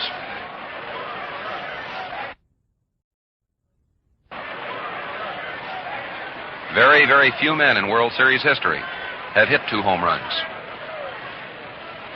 Elliott has hit 2 successive home runs in the 1st and 3rd to 2 different fields. Here it comes. Swing and a miss. He pulled the string and threw a slow curve ball and struck Elliott out. That's Feller's 3rd strikeout. And at the end of 4.5 innings of play, the score is Cleveland 5, Boston 4. And now, for the balance of the game, my colleague who a little earlier hinted at the possibility of pyrotechnics, fireworks. Mel, we've had them. So here's Mel Allen. Hello there, everybody. Again, Lou Boudreau. Right-hand hitter up. Warren Spahn, the left-hander, throws. Lou takes, and it's low inside for ball 1 as we come to the last half of the 5th inning, with the Indians out in front of the Braves by a score of 5-4. Lou had an infield hit in the 1st inning, grounded out to 3rd in the 3rd. Looks at an outside fastball for ball 2. 2 balls, no strikes. 5th game of the World Series with the Indians 3-1 over the Braves, and needing this one to end the fall classic. Warren Spahn, the reliever. Into the wind-up round comes the left arm. Here's his pitch. It's swung on. It's a ground ball hit the third. Up with it is Elliott. As he goes to his left, there's a throw over to Torkelson in time. And Boudreau is out at first. Tossed out by Bob Elliott. And now to the plate steps Joe Gordon. Joe walked in the first inning. Single to left in the fourth. Right-hand hitter. Outfield plays him to pull. They move around toward left. Infield shades around toward third. Warren Spahn working rapidly. Here's his pitch. Joe Gordon takes a fastball in there for a called strike. Bill McKechnie coaching at third base. Mel Harder at first. Eddie Stanky, the second baseman, laying a stride to the right at second, very deep. Warren Spahn throws. Joe Gordon takes this one low inside. Evens up the count now at 1-1. 5-4 the score, favored Cleveland. Boston Braves were ahead 4-1 until Jim Hegan slapped out that homer in the fourth inning. The 2 men on to send the Indians ahead by 1 run. Now the pitch to Gordon.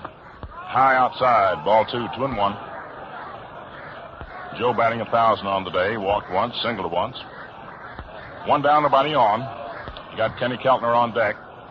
Warren Spahn working rapidly. He's all set to come in with it. He throws. The pitch is swung on line, foul down the left field line. Ball bouncing out of the Braves bullpen out in the left field, where Marv Rickert retrieves the ball and tosses it over to Joe Paparella of the American League, the alternate umpire who's stationed down the line. 2 balls, 2 strikes to count on Joe Gordon. Warren Spahn looks in to get the sign from Bill Sawkel. He's ready. Gordon set at the plate. Here's the 2-2 pitch. It's swung on, lined right to Bob Elliott at third for out number 2. Gordon hit that one right on the nose, but right at Bob Elliott. So they're 2 down, and now Kenny Keltner coming up.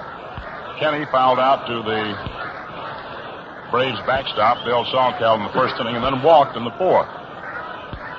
Bats him right-handed. Outfield plays Keltner to pull very sharply. Warren Spahn into his windup, throws. Fastball, it's high, ball 1. Keltner hasn't done too much in the hitting department for the Indians in this series. Very few have. Kenny, as a matter of fact, has had only 1 hit, which is below par for him. Spahn's delivery is swung on and missed. Strike 1, 1-1. Keltner's had a great year. His home run bat has been most active for the Indians during the course of the regular season. 1 ball, 1 strike. Left-hander Warren Spahn delivers. Keltner swings and fouls it back to the screen. Strike 2. 1 ball, 2 strikes count. 2 men down.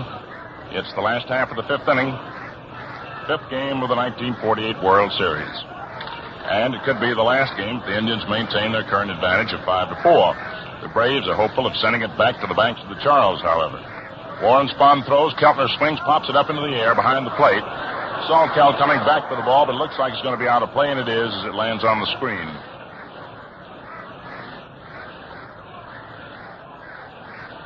Walter Judnick's in the batter's circle. Will be the next hitter in the event Keltner gets on. The early part of today's game certainly was productive. More productive of offensive fireworks than the entire series up until today. Warren Spahn swoops down low as he starts into the windup. Now the pitch. Keltner swings and sends a drive to deep left center. There's Mike McCormick going back deep in left center under it, and he makes the catch for the out. Right in front of the 380-foot sign. The ball traveled about 375 feet. Came close to being all the way. So the Indians are out on order in the last half of the 5th inning. No runs, no hits, no errors for the Braves. Nobody left on for Cleveland. And the score and the totals at the end of 5 innings of play. Cleveland, 5 runs, 5 hits, 1 error, 3 left on. For the Boston Braves, 4 runs, 5 hits, no errors, and 3 men left on. For you late tuners in, the Braves got 3 runs in the first inning when Holmes and Dark singled and Elliott homered. The Indians got 1 run in the last of the first inning when Mitchell homered. Then the Braves went ahead 4-1 in the third inning when Bob Elliott hit his second consecutive homer. This has been a great day for the long-distance Clouds. And then in the last half of the fourth inning, trailing 4-1, the Indians went to town. Joe Gordon singled, Kenny Keltner walked, Judnick singled to score Gordon, and then with one out, Jimmy Hegan hit Nelson Potter's first pitch into the left field seats, scoring Keltner and Judnick ahead of him, and putting the Indians out in front by a score of 5-4, sending Potter out of the ball game and bringing on Warren Spahn. Bobby Feller received a reprieve, as Jim Britt told you, as a result of Hegan's homer, because Zoldak was warming up, and Lou Boudreau was going to inject a pinch hitter for Bobby Feller in the last half of the fourth inning, had not Hegan homered. So it's 5-4 favor of Cleveland as we go to the top half of the sixth inning, and Marv Rickard, a left-hand hitter, stepping in. Bobby Feller on the hill, a right-hander. Outfield playing Rickard to pull toward right, of course. Here's the pitch. Rickard takes fastball in there for a called strike. Kenny Keltner's laying about 10 feet, 12 feet off the third baseline, fairly close to be in position to move in on a possible bunt or a slow roller down the line. Lou Boudreau laying over near second and in halfway. Plays a very shallow shortstop. Bob Feller delivers. Here's the pitch. Swung on and missed. For strike two as Rickard cut hard. Marv has had one of the home runs in this World Series. A young man that certainly never thought he'd ever be in this World Series. He's already back home in Tacoma. When the word went out to report to the Braves after Jeff Heath was injured, needed a little outfield help. On he came, and with special permission from the baseball commissioner's office and the Indians, he's out here. Now the pitch just misses the outside corner for a ball, and the count is 1-2 on Rickard. Rickard looked at the third called strike in the first inning, and then grounded out to first baseman Eddie Robinson, who flipped the ball to Bobby Feller, who covered first in the third inning. 5-4, favor of Cleveland, top of the sixth inning. Braves trying to strike back. Feller into the windup, throws, curveball outside, and the count is 2-2. Billy Southworth walking up down that third base coach's box, hollering words of encouragement up to Rickard. Johnny Cooney coaching at first base. George Barr of the National League umpiring back to the plate. Bill Summers of the American League at first. Bill Stewart of the National League at second. Billy Grieve of the American League at third. Caparella of the American League, the alternate down the left field line. Pinelli, National League alternate down the right field line. Now the pitch. Rickard swings and misses. The ball pops out of the mid of Hegan. He picks it up, throws down to Robinson in time for the out at first. It's a strikeout for Bobby Feller, with a putout resulting Hegan to Robinson with a ball, a fastball, popped out of the mid of Jimmy Hegan after Rickard had swung and missed. That's strikeout for Bobby Feller. That's his fourth. Struck out Rickard in the first inning, Potter in the second, Elliott in the fifth, and Rickard in the sixth. And now here is Bill Salkeld, the left-hand batter, swings the first pitch, sends a long drive going deep to right field. Judney going back, the ball is going, it's gone. It's a tie ball.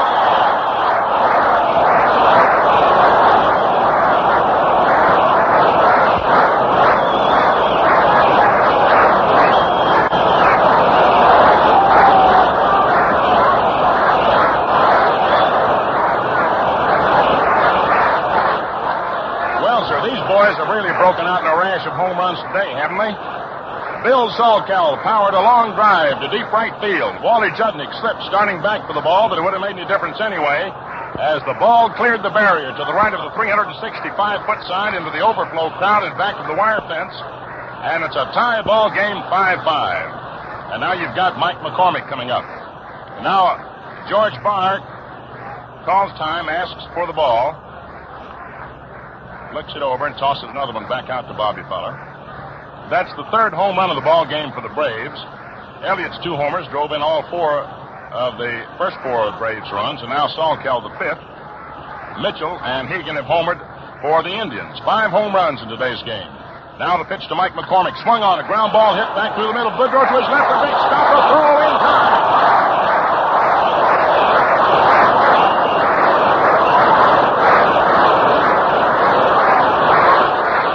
McCormick's bid for the base hit. A grass cutter right back through the middle, just astride to the left of second base as you look out onto the field. Lou Boudreau scooted to his left, reached down, scooped the ball up with his gloved hand, and fired over to Eddie Robinson in time for the out. Now there's activity in the Indians' bullpen as Eddie Stanky steps to the plate. Stanky, right-hand batter. Bobby Feller throws. Stanky takes outside. Fastball, ball one. Ed Kleiman, a right-hander. And Sam Zoldak, the left-hander, throwing in the bullpen for Cleveland. It's a tie ball game, 5-5. Outfield playing Stanky just about straight away, not too deep. Every once in a while he'll get hold of one, though. Here's the pitch. Stanky takes outside again for ball two. Stanky flied to center in the second inning, walked in the fourth. There are two men down here in the sixth inning. That was a very neat play by the Indians manager, Lou Boudreau. Lou looks out to the outfield now, and he moves Dale Mitchell over a couple of steps toward the left field line. As Feller's into the windup, in comes the pitch. Stanky takes it, and it is outside for ball three. 3 balls, no strikes. Stanky has always had a great penchant for getting bases on balls. Tough man to work to. Walked his last time up. Feller's 3-0 pitch. It's over but low, ball 4, and Stanky walks. That's the second pass given up by Bobby Feller, both of them in succession to Stanky. And now coming to bat is Warren Spahn. Spahn, who came in to relieve Nelson Potter in the fourth inning when the Indians rallied for 4 runs to overcome a 4-1 Braves lead to go ahead 5-4. And now the score is tied at 5-5, and Warren Spahn, a left-hand batter, up there. Bob Feller gets his sign from Jim Hegan. Stanky leads off first. Here's the pitch. Swung on it, missed. Strike one. Looks as if that might have been a curveball that Bobby Feller threw. Spahn takes pretty good cut for pitcher. Feller gets his sign. Now he's ready. Throws. Pitches. Swung on and missed. Strike 2. Bobby Feller ahead of the hitter. No balls, 2 strikes. Billy Southworth, coaching back at third base, cups his hands over his mouth, hollers something up to the plate to Spahn. Eddie Robinson holding against Eddie Stanky. 2 down, 1 in, top of the 6th. Score tied 5-5. 5th game of the World Series. Feller delivers. Spahn swings, grounds it foul down the first base line, fielded by first base coach Johnny Cooney. Ladies and gentlemen, the official paid attendance today, and get this, 86,288, smashing all records for all time for any kind of a baseball game, regular season or World Series. Over 86,000. Bob Feller delivers. Warren Spahn takes fastball inside, and the count is 1-2. 1 ball, 2 strikes.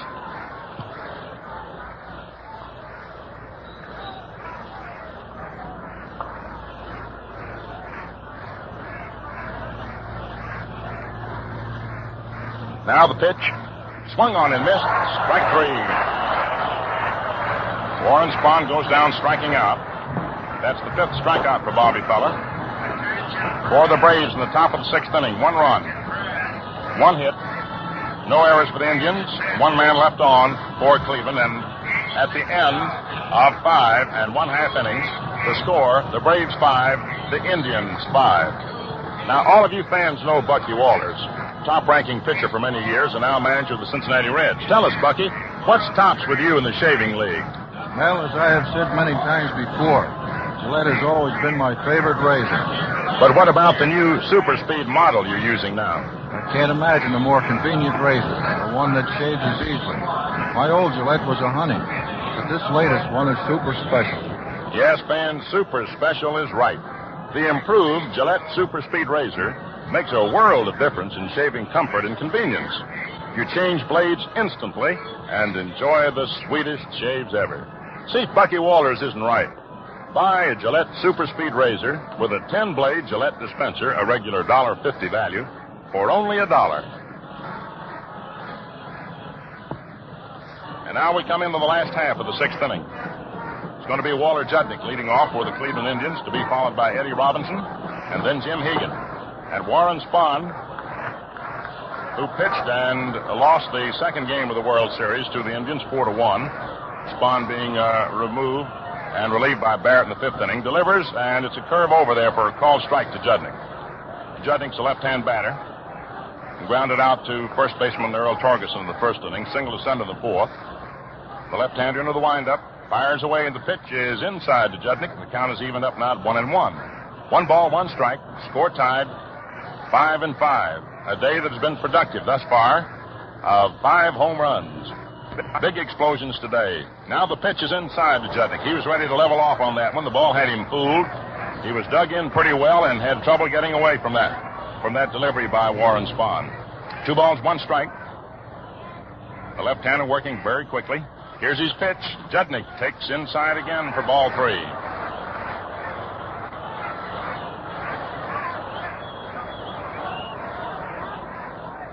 And that's the signal for some activity to commence in the Braves bullpen. It's going to be Red Barrett, who relieved Spahn in the second game of the World Series. Now the 3-1 pitch. It's over the outside corner for called strike 2. Spahn took careful aim and fired that ball over the outside corner. He figured if Judnick was going to swing at it, he'd have to supply his own power. Now the payoff pitch on its way. Judnick swings and lifts a high pop-up toward first base. Torgeson comes in. He's in fair territory, and he makes the catch right at the bag, a foot inside the line. Walter Judnick pops out to Earl Torgeson. 1 away. Last half of the 6th inning. Score tied 5-5. Cleveland needing 1 victory to wrap up the World Series. The Braves desperately needing a victory to stay in it, prolong the series. Scores tied, and here's Eddie Robinson. Dangerous left-hand hitter up. Warren Spahn's into his windup. Round comes the left arm. The pitch. Curveballs over that inside corner, belt high for a called strike. You've got a left-hander throwing along with Red Barrett in the Braves bullpen. Clyde Shown.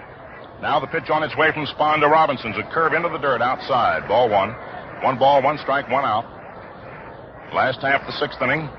It's a 5-5 ball game, with all the Braves runs having resulted from homers or being propelled plateward by home runs, and 4 of the Indians' 5 runs having been sent homeward as a result of homers. Now the pitch. Very high to Eddie Robinson. One of those roundhouse slow curves that stayed way upstairs. And the count on the Indians' first baseman, 2 balls, 1 strike. Warren Spahn trying to stay ahead of the hitter so he won't have to come in with anything too fat. You got right-hander Ed Kleiman throwing the bullpen for Cleveland. Warren Spahn into his windup. Here's the pitch. Eddie Robinson swings and fouls it off to the left of the plate, out of play, into the upper deck. Hit that one on the handle of the bat. Bill McKechnie, coaching at third base, takes a turn and looks up into the stands to watch the folks scramble for that one. Mel Harder coaching at first base. 1 down, nobody on. Eddie Robinson, the batter. The count 2-2. Warren Spahn into his windup. Here's his pitch. Eddie Robinson swings, sends a ground ball out towards second. Stanky over, back to bag up with it. Flips over to Torgeson in time for the out. Nice play by Eddie. And they're 2 down for the Indians. And now here comes Jimmy Hegan.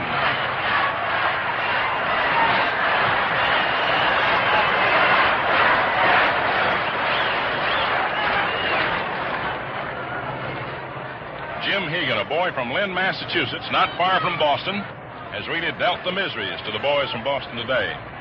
A 3-run homer in the last half of the 4th inning. Grounded out to third previously. Right-hand batter, Spahn throws. High, ball 1. 1 ball, no strikes.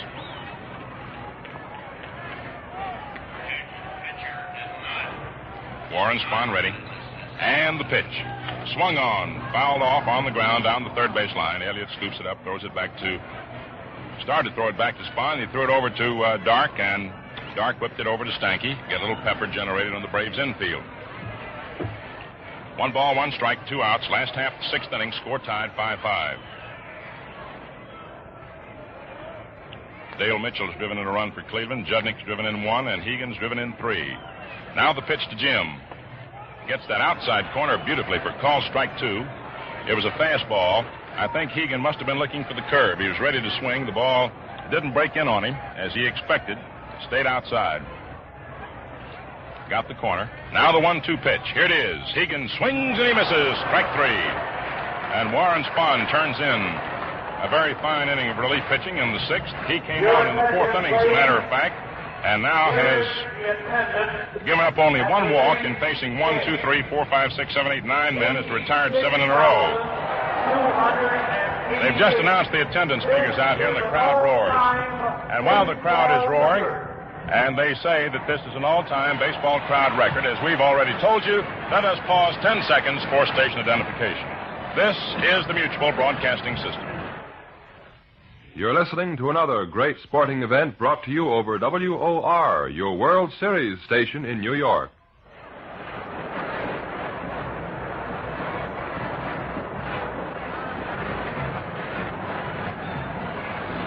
At the end of 6 innings of play,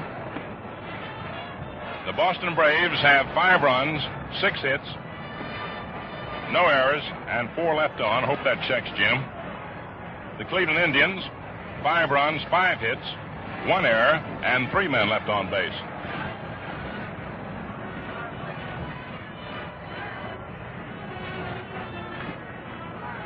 Five hits for the Cleveland Indians, 2 in the first inning and 3 in the fourth.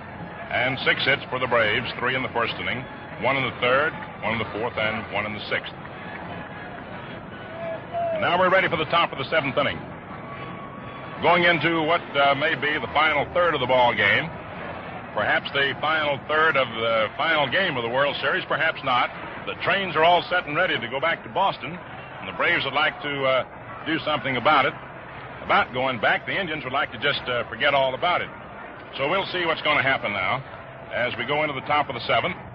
And the first pitch delivered by Bobby Feller is outside for ball 1 to Tommy Holmes, the leadoff man.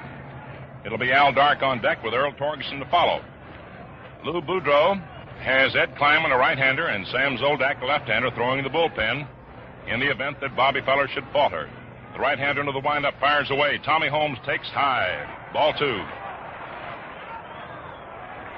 Feller was pressing a little bit in the early innings, striving for that goal of all pitchers, a World Series victory. And a pitcher who has achieved the greatness that Bobby Feller has figures that's the one thing he has not yet gotten. The right-hander throws. Tommy Holmes takes it, and it's in there for a call strike, a fastball over that outside corner. Bobby Feller has pitched no-hitters and done just about everything else. Been a 20-game winner. He's accomplished just about everything that a pitcher could except win a World Series game. As a matter of fact, he's pitched 2 no-hit games and 10 one-hitters in regular season play. Now the 2-1 pitch. Swung on, drilled out in the left center field. Doby racing for it, and Mitchell, they can't get it. It's in there for a base hit. Cut off nicely on one hop by Mitchell. Whips his throw into the infield. Holding first is Tommy Holmes with a single to left center field. That's the 7th hit for the Boston Braves in the ball game. And now you've got Al Dark coming up. He had an infield hit in the first inning, grounded to third in the third, and flied to center in the 5th.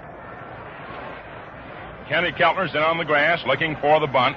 Eddie Robinson on the bag at first, holding against Tommy Holmes, will be ready to break toward the plate. Lou Boudreau ready to break for second, Gordon for first.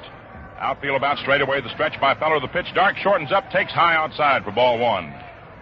Realizing that Dark is up there, most likely to bunt, Feller's first pitch was up high. They like to try and get a batter to bunt a high pitch because then there's always a great chance that they'll pop it in the air. So we'll watch now the stretch by Feller once again. Here's the pitch. Dark takes it, and it is inside for ball 2 as Bobby Feller refuses to give Al Dark even anything too good to bunt at, hoping to make him bunt it a bad ball. It's a 5-5 ball game, top half of the 7th inning. The Braves from Boston with their backs to the wall, battling to prolong the series. The Indians trying to wind her up today. Now Bob Feller's ready. Here's the pitch. Al Dark shortens up, bunts and pops it in the air, but it's out of play to the right of the plate. Wasn't high enough to permit Jim Hegan to go for it. And it skittered off in a hurry. So the count now on Dark is 2-1. 2 balls, 1 strike. Billy Southworth, ever on the move, walking up and down that third base coach's box. Johnny Cooney coaching at first. Al Dark has a look at Billy to see if he's still got the bunt sign on or whether he's going to change up. Feller with the stretch. There's a throw over to first base. Tommy Holmes back in plenty of time. Eddie Robinson returns the ball now to Bobby. The Cleveland right-hander again with the stretch. Holmes moves off first. The pitch. Al Dark shortens up, bunts beautifully down the first baseline. Robinson up to the ball, throws to Gordon, covering first in time for the out. Going to second on the play is Tommy Holmes, and that brings to the plate now Earl Torgerson. Al Dark, sacrificed, is out. Robinson to Gordon. 3-4 it scored, the first baseman to the second baseman. And so with one down and the potential tie-breaking run on second base, up to the plate comes the left-handed hitting Earl Torgerson, who lined to right field in the first inning, grounded out to first baseman Eddie Robinson in the third inning, and sliced a drive to left field in the fifth that Dale Mitchell took care of. So Earl Torgerson, the long ball hitter, squares away at the plate. Lou Boudreau motions out to Dale Mitchell to come in and play a somewhat shallow left field. Now Lou's right in behind Tommy Holmes. We'll watch for the attempted pickoff play should it occur. The stretch by Feller, the pitch. Torgerson takes just outside, ball one. Earl's a good drag bunter, too. We'll try and watch for anything, because anything can happen in a World Series.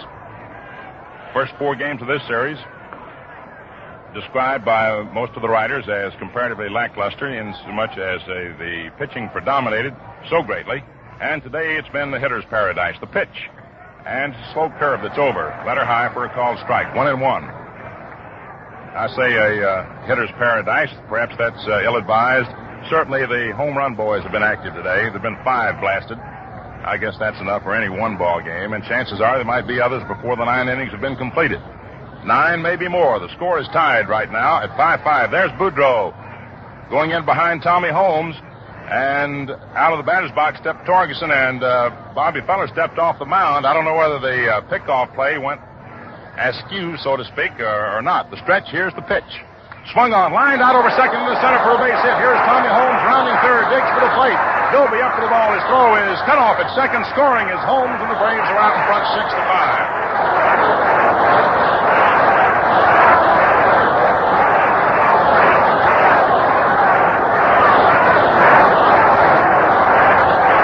For a base hit to score Tommy Holmes with a tie-breaking run.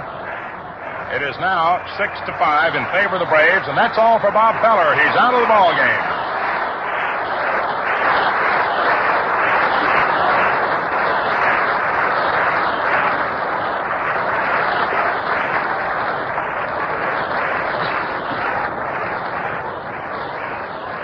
So Bob Feller, a picture of dejection as he walks into the Cleveland dugout, denied, at least at the present time, denied the goal of every pitcher, winning a World Series game. He lost a heartbreaker opening day when he spun a masterful 2-hitter against the Braves, but was defeated 1-0 by Johnny Sain.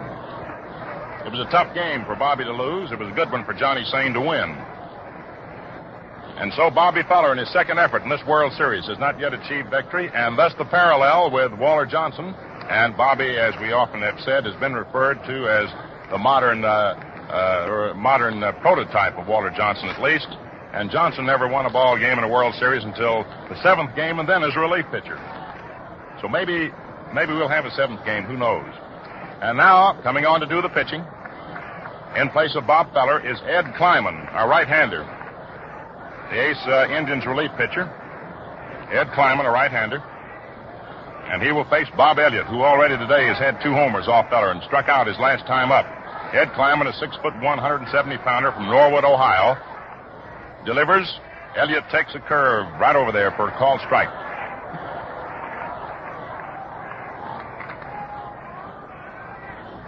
Kleiman appeared in 44 ball games.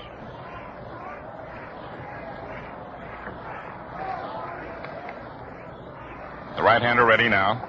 Again with the stretch, checks the runner. Torgerson leading off first. Here's your pitch. And it swung on and fouled off back behind the plate. Ball hitting the mask of plate umpire George Barnes, skimming right on back to the screen. Spec Kleiman appeared in 44 games, but only in 43 of them did he appear as a pitcher. We'll give you his record in a moment. He delivers now to Elliott. Bob takes outside. Ball 1-1-2. He appeared in 43 games as relief pitcher. Worked 80 innings, allowed 62 hits, walked 47, struck out 16, won 3 and lost 1 for Cleveland in the regular season. He helped the Indians out tremendously. He wears glasses, just as Earl Torgerson does, while he plays ball. They call him Spec Kleiman. The right-hander throws. Another curve, stays high, and the count is 2-2 on Bob Elliott. 1 run in, top half of the 7th inning. The score, the Boston Braves 6, the Cleveland Indians 5. The outfield for Elliott, buried deep, round toward left. Torgerson moves off first. Now the pitch. Elliott swings and grounds it foul off to the left of the plate. Jimmy Hegan gets a new ball from plate umpire George Barr, whips it out to the mound. This has been one of those nip-and-tuck ball games, with the Braves grabbing a 3-run lead in the first inning on a 3-run homer by Elliott. Mitchell homered in the last of the first. It was 3-1.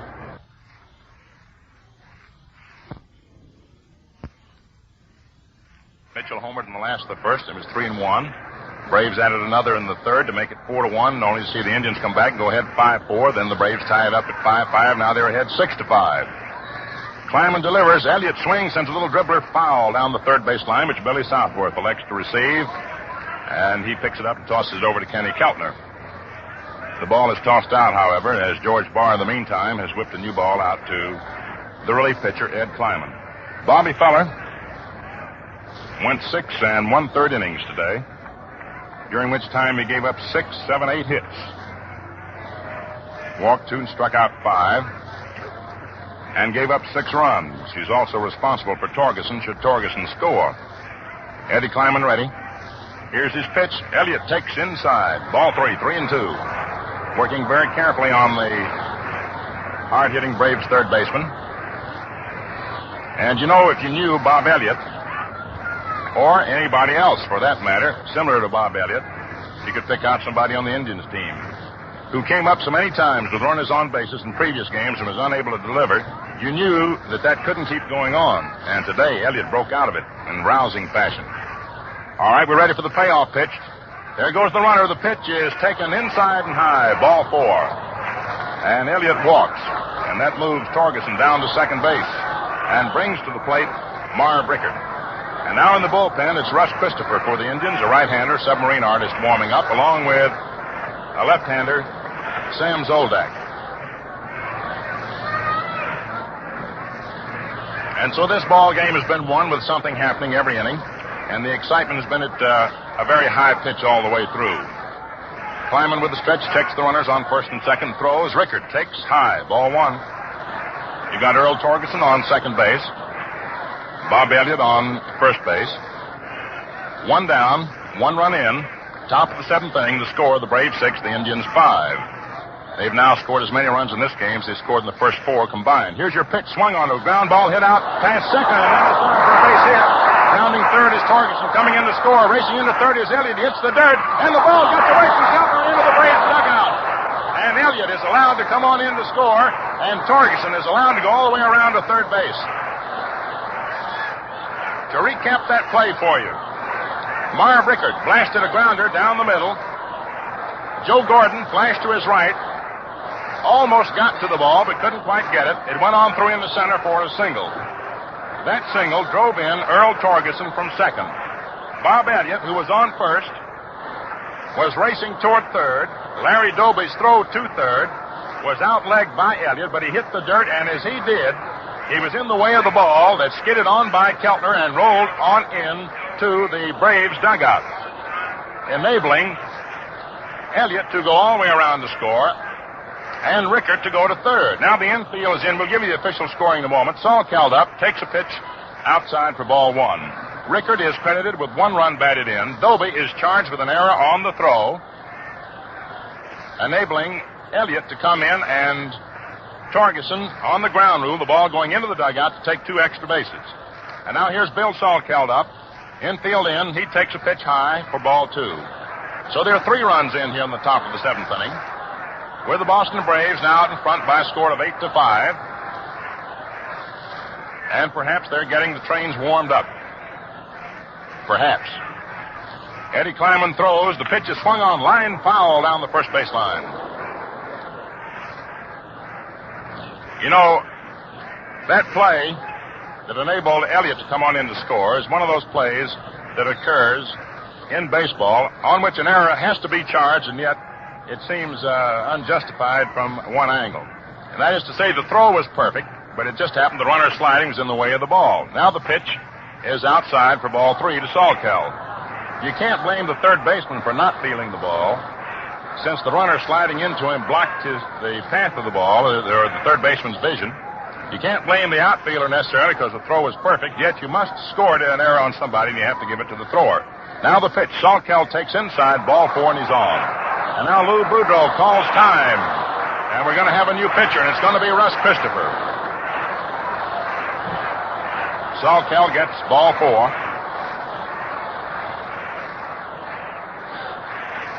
Speck Kleiman, who came on to relieve Bob Feller here in the 7th inning with 1 out, worked to only 3 men, walked 2 of them, and allowed a base hit.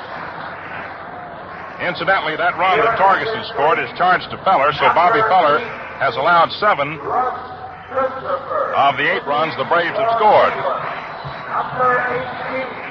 And now Russ Christopher comes on, a lanky submarine pitcher, a right-hander.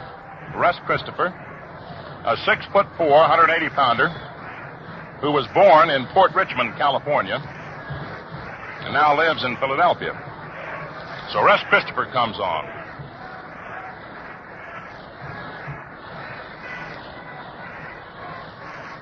Ed Kleiman thus didn't work any part of an inning officially since he got no one out. He allowed 1 hit, walked 2, didn't strike out anyone, and has been charged with 1 run, and is responsible for the 2 men who are now on base, should either of them score, or both of them. And Russ Christopher comes on to do the pitching.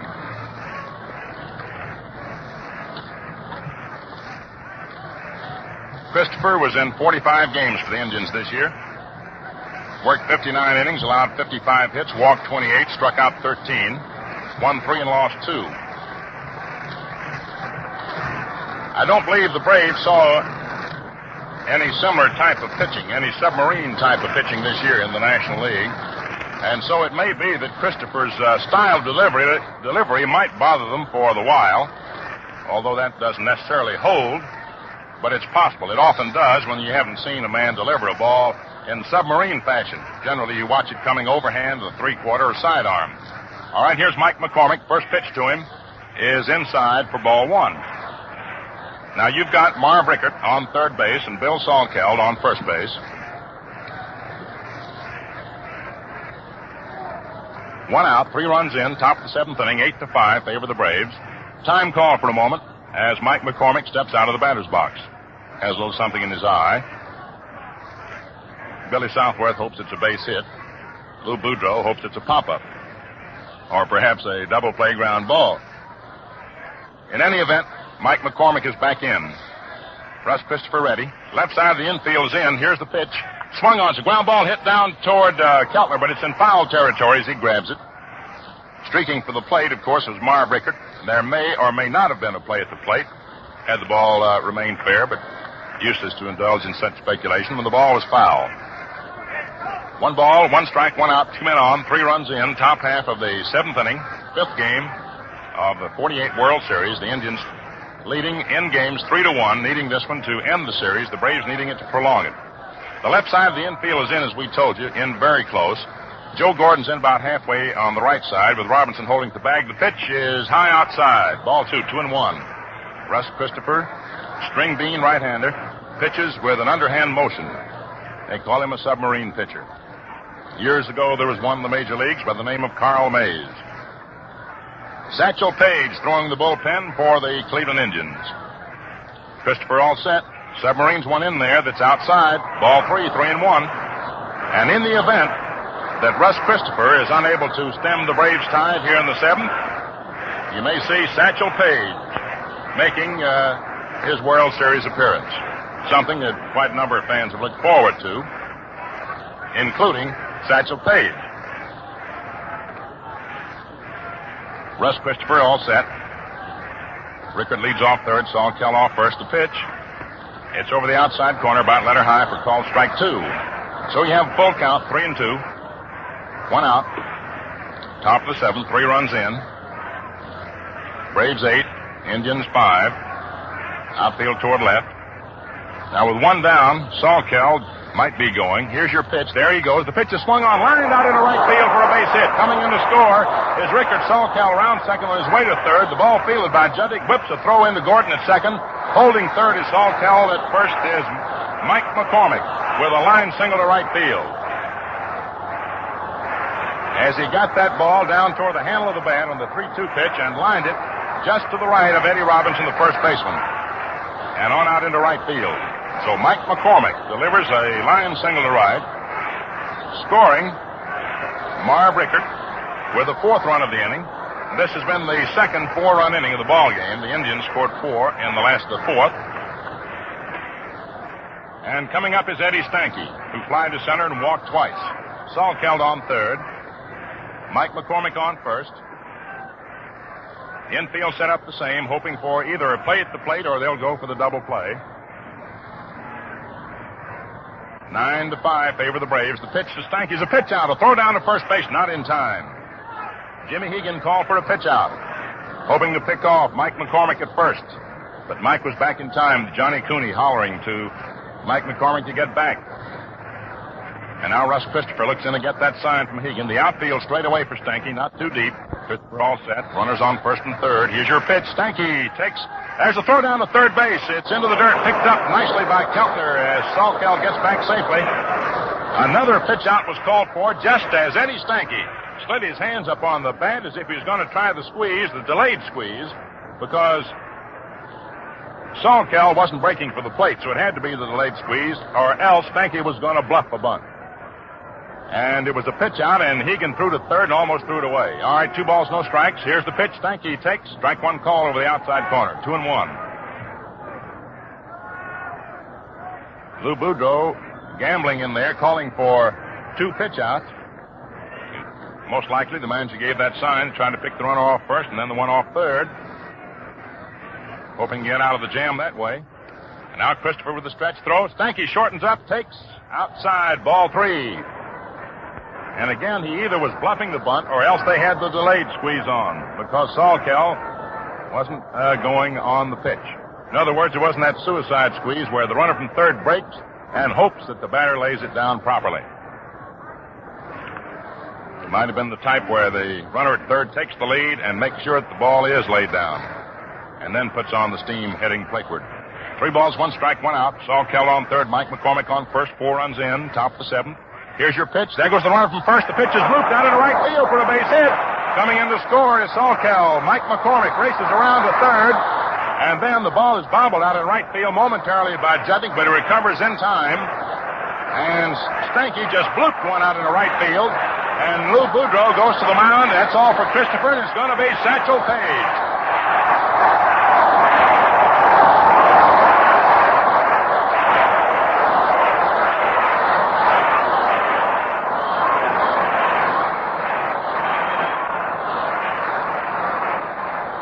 Russ Christopher was unable to get anybody out.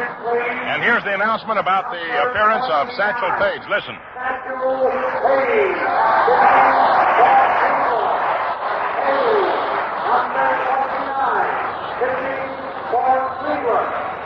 And while Satchel Paige makes the walk to the mound, there are 5 runs in here in the 7th inning for the Braves. They lead 10-5 with 1 out. We pause 10 seconds for station identification. This is the Mutual Broadcasting System. For the best in sports, including every game of the World Series, keep tuned to 710. This is WOR, New York. Eddie Stanky, in sending that sort of a humpback liner into right field, actually threw his bat at the ball. He just sort of half threw his bat at the ball and blooped it out into right field for that base hit. That sent Salkel home and Mike McCormick racing around to third. Now those 3 runs, or at least the last 3 runs, have been charged to Eddie Kleiman. The first 7 to Bobby Feller. Russ Christopher is responsible for Mike McCormick and Eddie Stanky. And now coming to bat is Warren Spahn. a left-hander. So we'll see what Satchel Paige is able to do as he makes his first World Series appearance. Warren Spahn up, runners on first and third, left side of the infield in, fairly close. Here's the pitch, and it's low, ball one, low outside. Satchel Paige, born in Mobile, Alabama. And now George Barr walks out to the mound to talk to Satchel Paige about his style of delivery.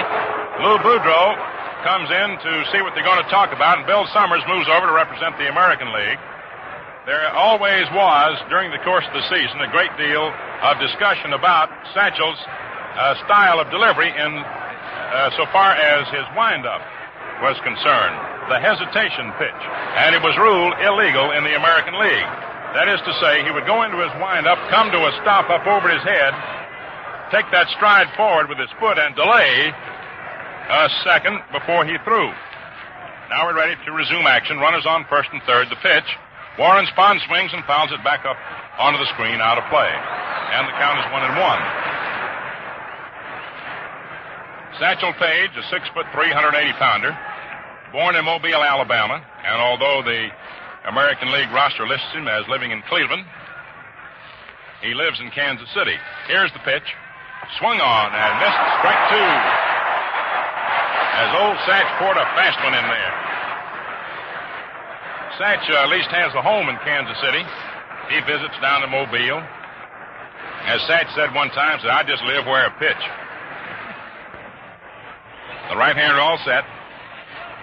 He throws. Spahn swings and lifts a high fly ball out into right center field. May be deep enough for a score. There's the catch by Doby. Tagging up is Mike McCormick. He comes racing into the plate and scores after the catch. Holding first is Stanky. So Warren Spahn sent a fly ball into right center, which Larry Doby caught for the second out of the inning, but was deep enough to enable Mike McCormick to tag up and score after the catch to make it now an 11-5 ball game in favor of the Boston Braves. 2 down, and we go to the top of the order for the second go-round. As Tommy Holmes started it off, he becomes the 10th batter to come to bat in the 7th inning for Boston. A left-hand hitter. Satchel Paige ready, throws. Tommy Holmes takes over the outside corner for a called strike.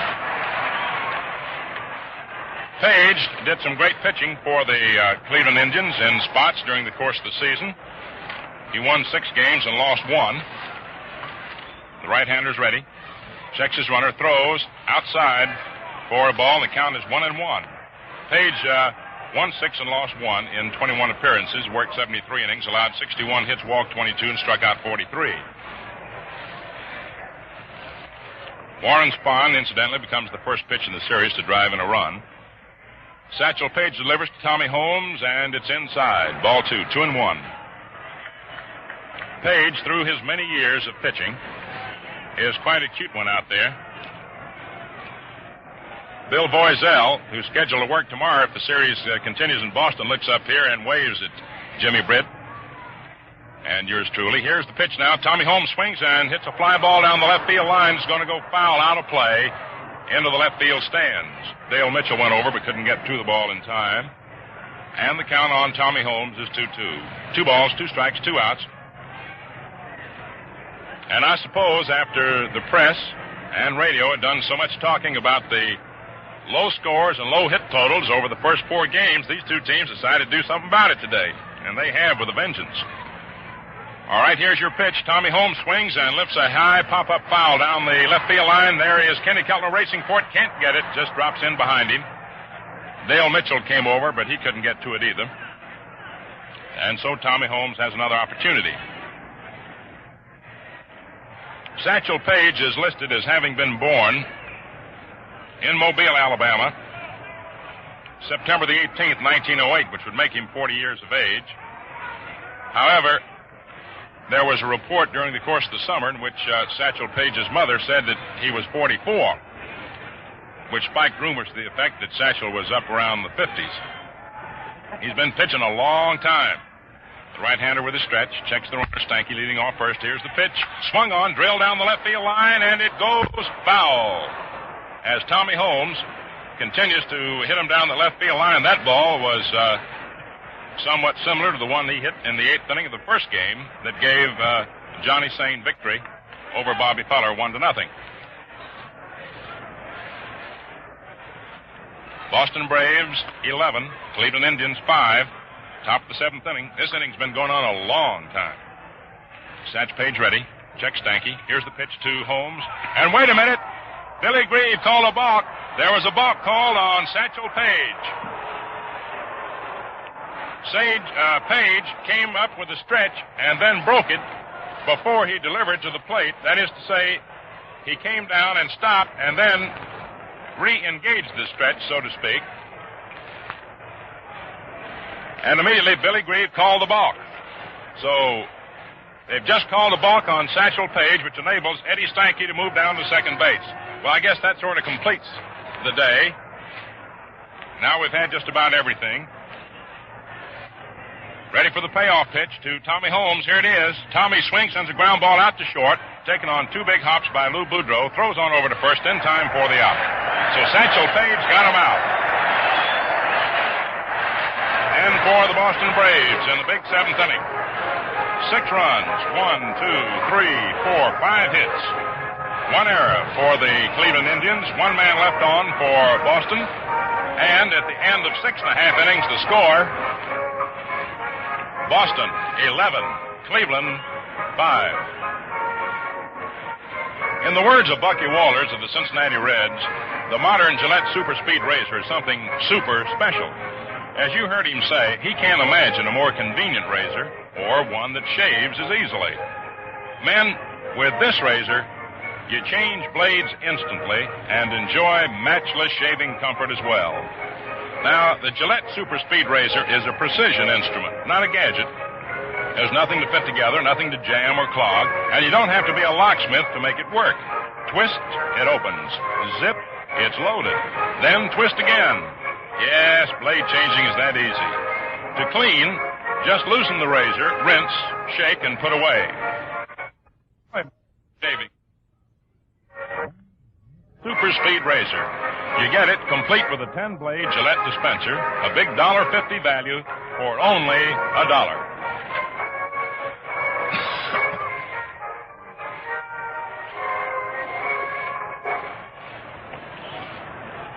And so we have concluded the longest half inning in this series and the biggest half inning in this series as the Braves tee off for 5 hits and 6 runs. Now, one of the runs was charged to Russ Christopher, as we keep our record straight. 7 to Feller, 3 to Kleiman, 1 to Christopher. And as we come to the last half of the 7th inning,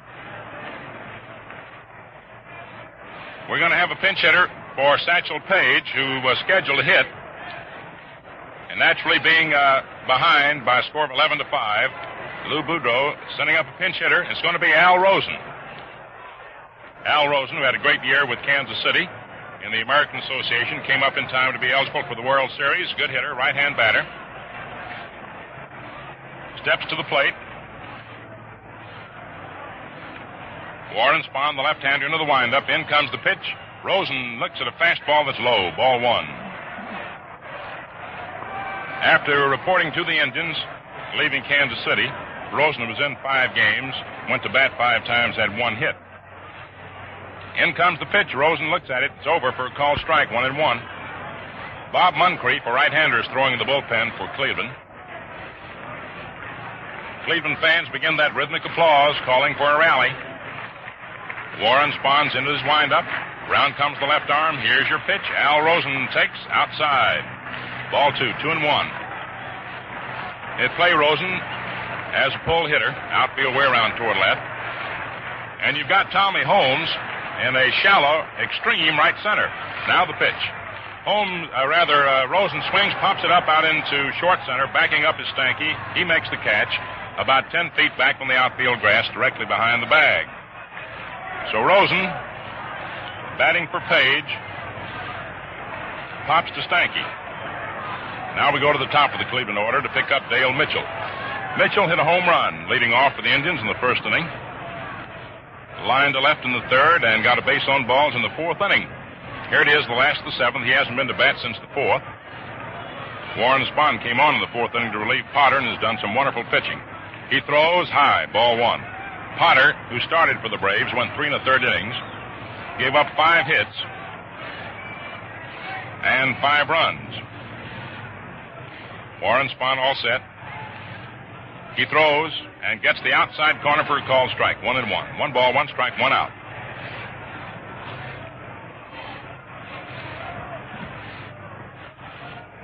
The left-hander working rapidly, pitches. Mitchell swings and lifts a high pop-up just off to the right of the mound. Earl Torgerson comes in on the grass of the infield, makes the catch, and they're 2 away. 2 men down for the Cleveland Indians in the last half of the 7th inning of an 11-5 ball game, which was nip and tuck until the Braves scored 6 in the top of the 7th. Now here's Larry Doby, who grounded second, grounded out first baseman to the pitcher who covered, and then struck out in that order. Left-hand hitter, Warren Spahn throws. Fastball that's low inside, ball 1. Spahn was attempting to negotiate the inside corner knee-high on Doby. Spahn has turned in one of the finest stretches of pitching we've seen in the series thus far, and we've seen some great pitching up until today. Now the pitch swung on, foul off right up here. Look out.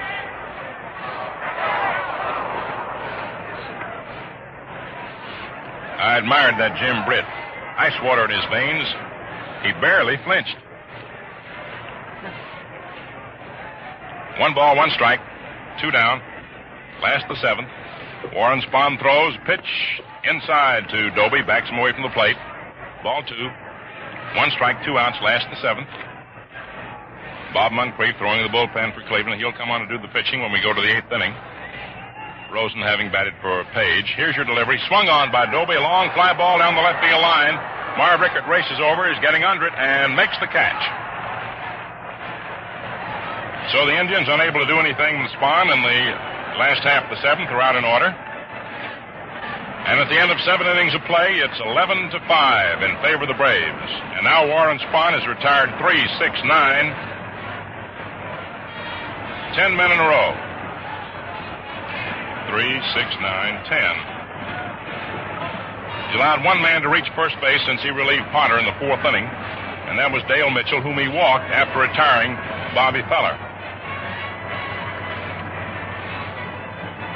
Potter was removed after Jimmy Hegan hit a 3-run homer in the 4th inning to send the Indians ahead of the Braves 5-4.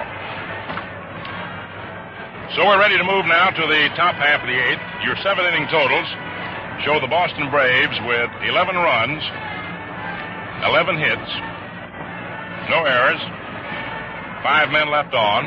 Cleveland, 5 runs, 5 hits, 2 errors, and 3 men left on base. Bobby Feller started, went 6 in the 3rd innings, allowed 8 hits, walked 2, struck out 5, gave up 7 runs.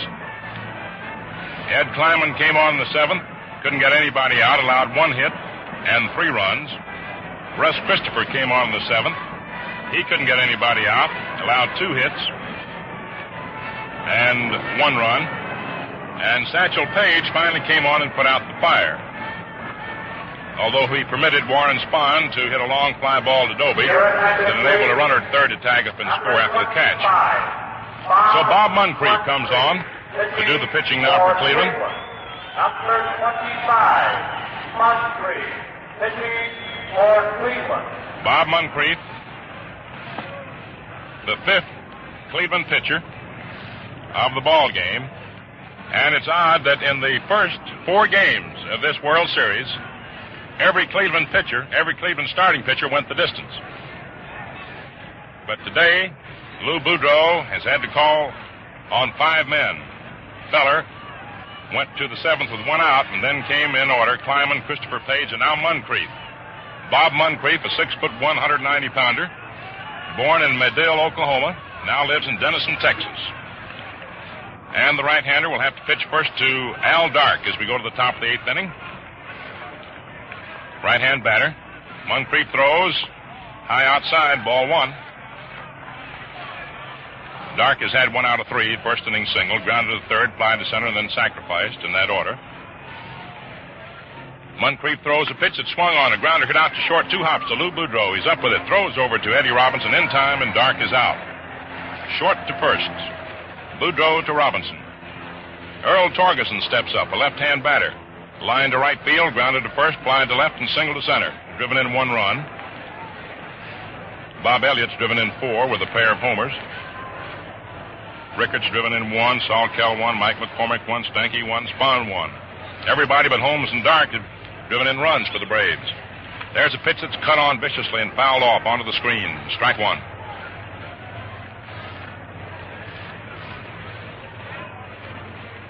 Should the series return to Boston tomorrow, and as the score now stands, it will, we'll be on the air at the same time, which will be 12:45 Eastern Standard Time for the 6th game of the World Series. Now the pitch. It's high. Ball 1, 1-1. 1 ball, 1 strike, 1 out. We always say should, or in the event of, since those of you who are great baseball fans know that the game is never over till the last man is out. Now the pitch. Inside. Ball 2, 2-1. 2 balls, 1 strike. 1 out. Top half of the 8th inning. Braves 11. Indians 5. There's been a lot of tattooing in the TP today. Here's Moncrief's pitch, and it misses the outside corner for ball 3. 3-1. Torgeson has a look at Johnny Cooney, who's now coaching at third base. This is the first time I recall that Billy Southworth, the Braves manager, hasn't appeared on the coaching lines in the series. Now the pitch. Swung on and missed. Strike 2 as Torgeson leveled off, hoping to go all the way with that one. Freddie Fitzsimmons is coaching at first base, and Johnny Cooney at third. I guess Billy Southworth figures that he must have gotten awful tired getting those 6 in the 7th and wants to rest a while. Now the payoff pitch to Torgeson. Swung on, lined over the head of first baseman Eddie Robinson down the right field line for a base hit. Jutnik over the line, up with the ball, whips a throw into second, and Torgeson has to go back to first after taking his turn. That ball normally would have been an out. Although it was well tagged, it would normally have been a 1-hopper to Eddie Robinson deep at first. But as he waited for the hop, it bounced not into his glove, but high over his head as it hit a hard spot on the infield, and thus becomes a base hit for Earl Torgeson, his 2nd consecutive base hit, and the 12th hit for the Boston Braves today, which is a team high for a single game in the series. And now Bob Elliott, who's had 2 homers in succession, a strikeout and a walk, is up. The pitch, low outside, ball 1. 1 out, 1 on, top of the 8th. Braves 11. Indians 5. Outfield around toward left for Bob Elliott. Infield shaded around toward third.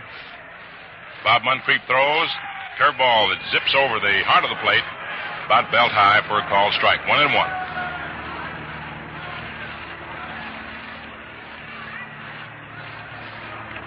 One ball, 1 strike, 1 out.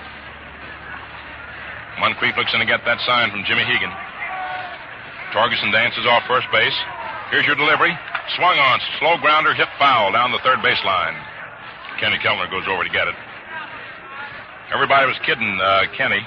You know, for the World Series, generally the teams that participate have brand new uniforms made. They like to blossom out in the World Series with spanking new uniforms, and then they'll use those as their road uniforms for the next season. Rather, their home and road uniforms for the next season. Tell you about Keltner in a moment. Here's the pitch, and it's inside and high to Elliott for ball 2. Keltner got his brand new uniform, but they forgot to order a cap to fit him. So he had to use the old one that he used during the regular season. They were kidding him about having on a brand new suit and an old hat.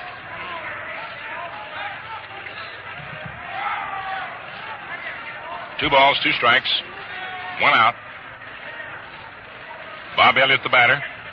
Earl Torgeson moves off first. Robinson holding against him. Moncrief throws a pitch that dips low inside for ball 3, 3-2. The Cleveland pitchers were getting Bob Elliott out pretty regularly up until today, even in the clutch. But after he hit those two successive homers his first two times up today, they've been pitching mighty carefully to him. Now we're ready for the payoff pitch. There goes the runner. The pitch is swung on, lined out to left field. Dale Mitchell comes and makes the catch for the out. Torgeson, who's all the way down to second, has to turn and hustle back to first to avoid being doubled up. Bob Elliott hit that one right on the nose, but right at Dale Mitchell in deep left for out number 2. Elliott lines to Mitchell. Now that brings to the plate Marv Rickert. Rickert looked to the third strike in the first inning. Grounded out to Eddie Robinson in the third, who flipped to Bobby Feller, who covered first. Struck out again in the sixth inning, and then single to center in the big seventh. Bats him left-handed. Outfield plays him to pull. Moncrief, the reliever, lobs the ball over to first base to Robinson. Runner back in plenty of time, Earl Torgeson. Now Moncrief again is ready. Has his stretch, throws. Pitch is inside for a ball. Curveball, it broke in. 1 ball, no strikes. Boston Braves, 11. Cleveland Indians, 5. There's a quick throw to first base. Again, not in time, as Torgeson, watching Moncrief very closely, gets back to the bag. Moncrief once more with the stretch. Torgeson moves off. Here's your pitch.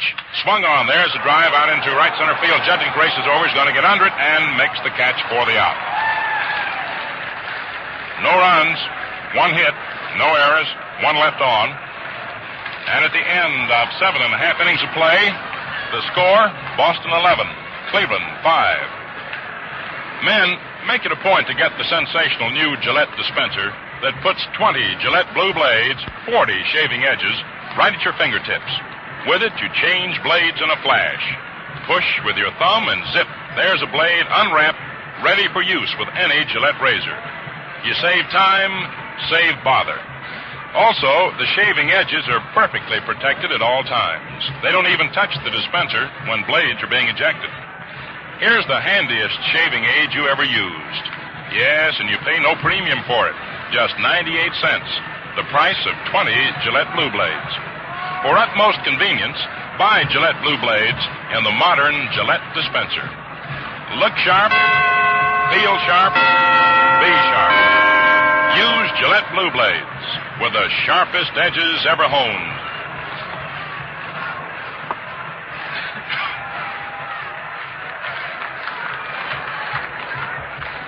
Strolling bands moving through the stands entertain the crowds here at Municipal Stadium in Cleveland. That's traditional during the course of the regular season.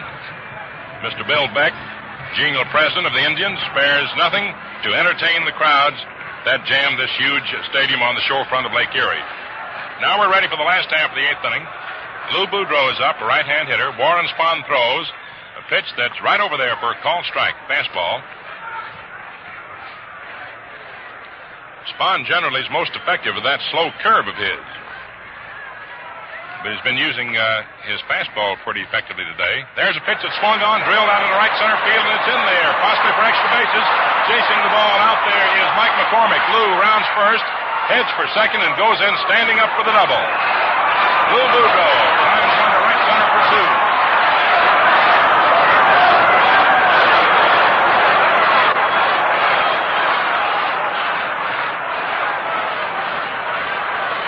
And that is the first hit given up by Warren Spahn since he relieved Nelson Potter in the 4th inning with 1 away and retired the side.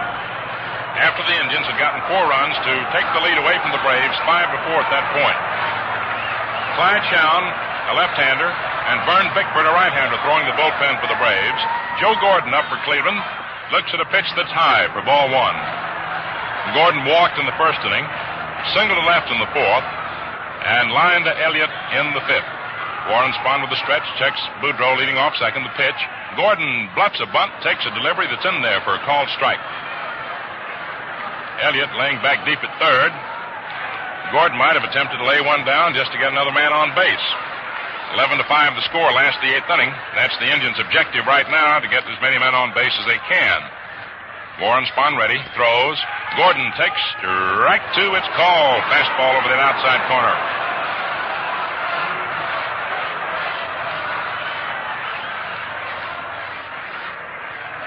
1 ball, 2 strikes the count on Gordon. From here, it would appear that Spahn, who is supposed to be most effective with that slow curve, is crossing the Indians up by making use of his fastball. Now the left-hander delivers. Gordon takes outside. Ball 2. 2-2 the count. No matter what a pitcher throws, if he could figure he could outguess those batters, that's what he would throw, whether that be his pet pitch or not.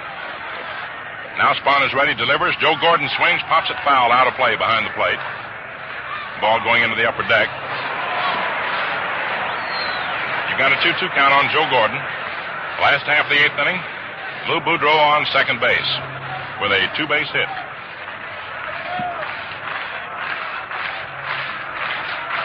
Indian fans starting that rhythmic applause again, calling for that rally. Now the pitch. Swung on and missed. Strike 3.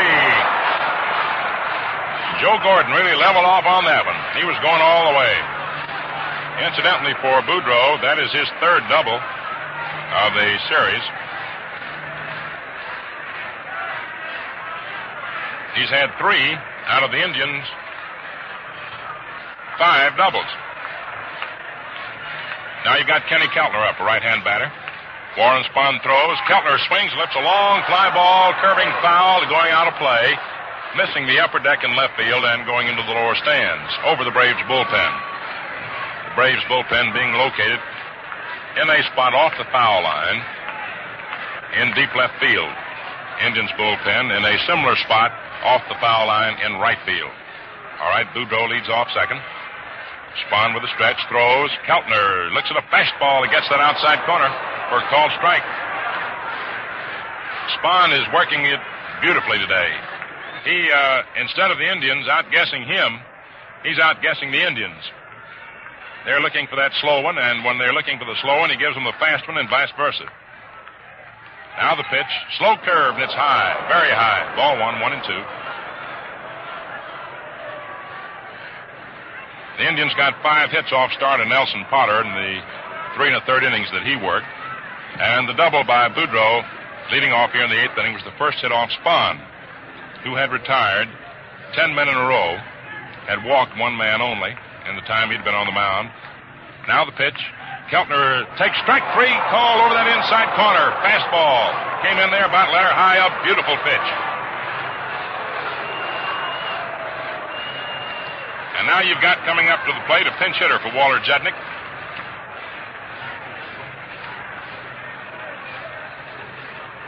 It looks as if it may be Ray Boone.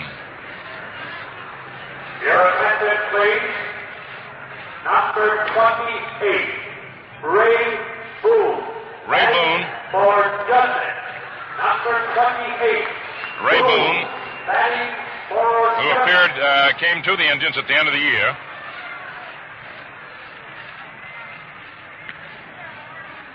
Went to bat for them 5 times in 6 games, had 2 out of 5 for a .400 average. Ray Boone, 6 foot, 188-pounder from San Diego, California. Batting for Jednick. Here's the pitch, and it's over that outside corner for a called strike. And Warren Spahn continues to stay ahead of the hitters. Boone, a right-hand hitter. Jednick's a left-hand hitter. That's the reason for the switch. Now the pitch is high outside. Ball 1, 1-1. Lou Boudreau wants to get a right-hand hitter up there. The score is 11-5 in favor of the Braves last half of the 8th inning. Spahn all set. Boudreau leads off second. Here's your pitch. Ray Boone swings and he misses. Strike 2. And Spahn is spinning masterfully. 1 ball, 2 strikes, 2 outs. The left-hander's all set. Again with the stretch. Checks his runner. Here's the pitch. Boone takes just outside for ball 2. 2-2 the count.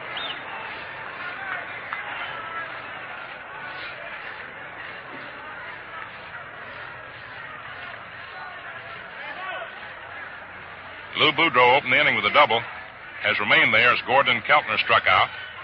Ray Boone, a pinch hitter up, and the pitch. Swung on and missed. Strike 3. And Warren Spahn strikes out the side.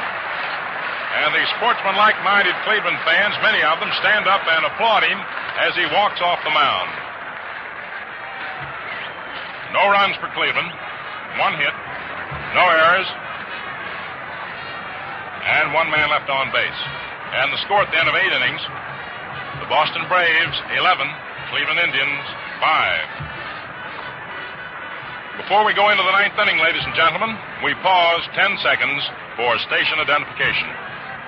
This is the Mutual Broadcasting System. For the World Series and other top sporting events the year round, keep tuned to 710.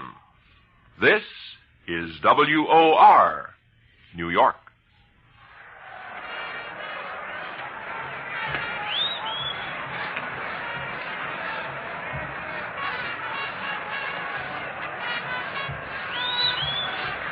As we go into the top of the 9th inning, a change in the Indians lineup. Ray Boone, having batted for right fielder Walter Judnick, means that we'll have a new right fielder.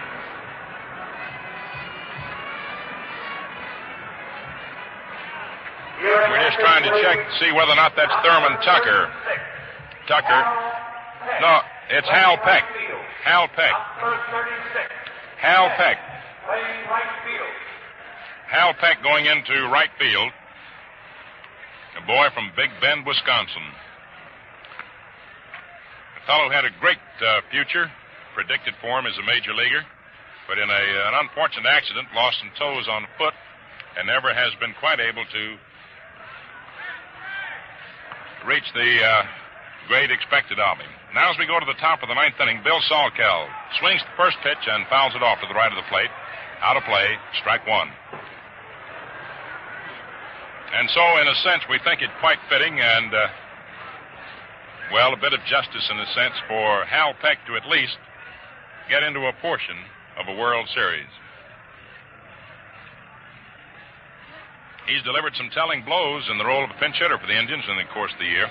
Bill Salkeld now takes, and it's in there for call strike 2. Breaking pitch that had him wiggling. Started to swing, held up. Started to swing again and held up finally, and the ball was in there. Bob Moncrief, right-hander, 5th pitcher used by the Indians today, into the windup.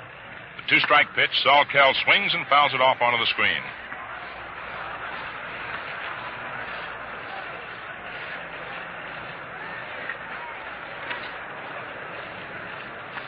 Two strikes to count on Bill. Flied to center, popped to second, hit a home run, and walked. It was his home run in the 6th inning that tied the score at 5-5.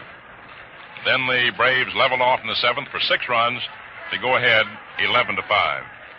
Moncrief throws, Salkeld swings and fouls this one off to the left of the plate, out of play. Bobby Hogue and Vern Bickford throwing the bullpen for the Boston Braves now, 2 right-handers. No activity in the Indians' bullpen. Billy Southworth having a couple of boys ready as against a 9th inning uprising by the Indians. Now the pitch to Salkeld is swung on. Little grounder hit slowly out towards second. Gordon charges the ball up with it, throws to Robinson, covering in time for the out. And it took a lot of good teamwork on that play to retire Salkeld because it was one of those teasing kind of bounders, hit slowly, too far off to the right of the mound as you look out onto the field for the pitcher to get. And if the first baseman had come off to field it, there probably would have been nobody to cover first. And so Joe Gordon, sizing up the play quickly, hollered, "Get over there, Ed." You could hear it way up here in our booth, the crowd being comparatively silent. And Gordon fielded it through to Robinson for the putout. Mike McCormick takes inside for a ball, right-hand hitter. 1 out, top of the 9th inning, 11-5, favor the Braves. McCormick was safe on an error, line to right, grounded to short, and single to right in that order today. Everybody's driven in a run for the Braves but Holmes and Dark. The pitch inside, fastball, ball 2. Holmes has had a pair of hits. Dark has had 1. Torgeson's had a pair. Elliott has had a pair, 2 homers, first 2 times up. Rickards had 1. Salkeld's had a hit, a homer. McCormick and Stanky have hit. Here's your pitch. Swung on, popped up into the air, down toward third. Kenny Keltner getting under the ball, waiting, and he makes the catch for out number 2 in the top of the 9th inning. Nelson Potter, the starting pitcher, had a hit. And Warren Spahn, thus, is the only man in the Braves lineup who has not hit safely today, although he drove a long fly ball to center field that enabled a runner to score after the catch. Now Eddie Stanky steps up. Fly to center, walk twice, and single to right in that order. Moncrief throws, Stanky takes, strike one call, the fastball, he got the inside corner.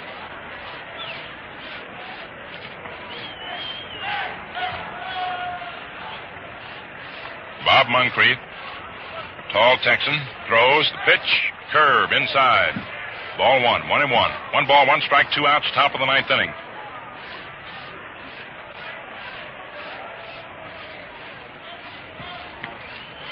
Moncrief ready. He's into his windup. Round comes the right arm. The pitch. Stanky looks at the curve that stays way outside. The ball, as a matter of fact, gets away from Jimmy Hegan. And the count is 2-1.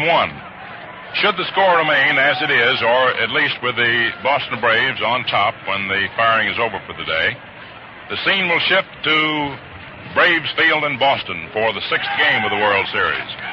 And it will be Bill Boiselle going for the Braves, and most likely Bob Lemon for the Cleveland Indians. Here's your pitch. Stanky swings and lines it solidly down the left field line, and it is fouled by 2 feet. As a matter of fact, Joe Paparella, the American League alternate umpire who's stationed deep down the left field line, had to jump out of the way of the ball. He was standing in foul territory to avoid being hit by it. You know, Stanky, to have the outfield playing so shallow for him comparatively, has hit a couple of long balls in this series. Foul.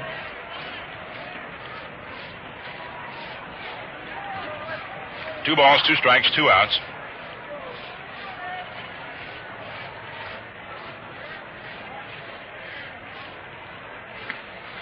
Bob Moncrief all set. The right-hander throws. Stanky swings and loses his bat as he pops one up near the first base line, which Moncrief himself grabs for the out. And we were looking for the umpires to signal whether the ball was fair or foul. It looked foul from here, but in the final analysis, it doesn't matter. There was a little pop-up that the first baseman or the catcher could get to since it wasn't high enough, but the pitcher was able to go over and get it. No runs, no hits, no errors, nobody left on.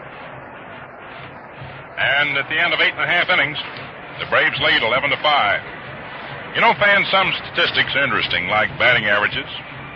Others are pretty grim, like the awful figures on highway deaths we read after every holiday weekend. According to the National Safety Council, speed, drink, and carelessness cause most accidents on the highway. And in almost every instance, there are one or more violations of the law. So don't speed, don't drink when driving, and don't take a chance. Be careful. Remember, the life you save may be your own.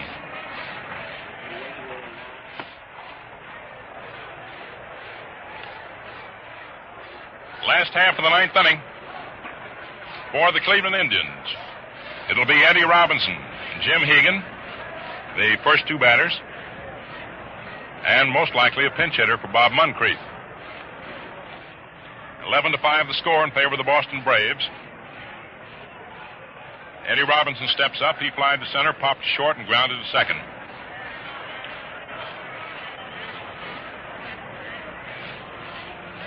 Warren Spahn, who relieved Nelson Potter in the 4th inning, getting set to work. Vern Bickford alone is throwing the bullpen now for the Braves. Bob Hogue, who was warming up with him a moment ago, is no longer doing so. It's Bickford all by himself. All right, Warren Spahn into the windup. Here's the first pitch. Last of the 9th inning to Eddie Robinson. He swings and lifts a fly ball out into short left field. Marv Rickard under it, waiting, makes the catch. And there's one away for the Indians in the last half of the 9th inning. Now you've got Big Jim Hegan coming up, who grounded to third, hit a home run, and struck out. In that order. And now, anticipating the necessity of going back to Boston,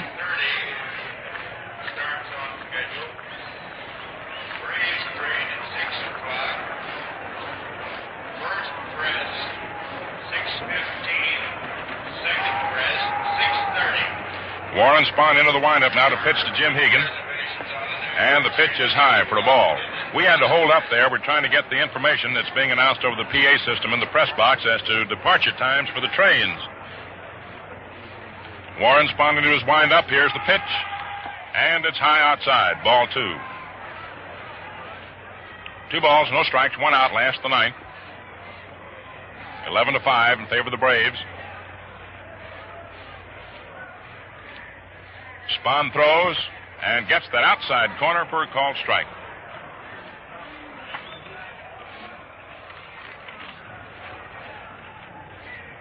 Warren Spahn, the 6-foot, 175-pounder from McLester, Oklahoma, throws a pitch that swung on and missed. Strike two. Spahn was born in Buffalo. He lives in McLester, Oklahoma now. And he has certainly turned in a tremendous job of pitching since he relieved Nelson Potter back there in the fourth inning. The left-hander delivers the 2-2 pitch, swung on, fouled back to the screen. Count holds at 2-2. And Jimmy Hegan was on the verge, or I shouldn't have said on the verge. He was in position to have been the hitting hero of this ball game. He hit a home run with the 2 on, and the fourth inning that put the Indians ahead of the Braves 5-4. Now the pitch. Jim swings and he misses. Strike three. And Warren Spahn has struck out 4 of the last 5 men he's faced. A total of 6 altogether since he came on in the fourth inning with 1 out. And now Joe Tipton is going to come up to bat for Bob Moncrief. Joe Tipton, a right-hand hitter, coming up to bat for Bob Moncrief. Tipton is a reserve Cleveland catcher, a 5'11", 185-pounder from McKaysville, Tennessee. The right-hand batter on the first pitch. It's foul-tipped for a strike. We were a little confused there. Perhaps the ball was over the plate about letter high and called a strike. We couldn't tell whether the ball hit the handle of the bat of Tipton or just hit the edge of the mid of Salkel and bounced away. In any event, George Barr called it a strike. Now Warren Spahn's into the windup, delivers, and it's in there for called strike 2. And Warren Spahn is really doing a tremendous job out there. There have been many high spots of pitching in this series, but none excelled. Here's your pitch, swung on, line foul down the left field line, but none of them have excelled the stint turned in so far by Spahn.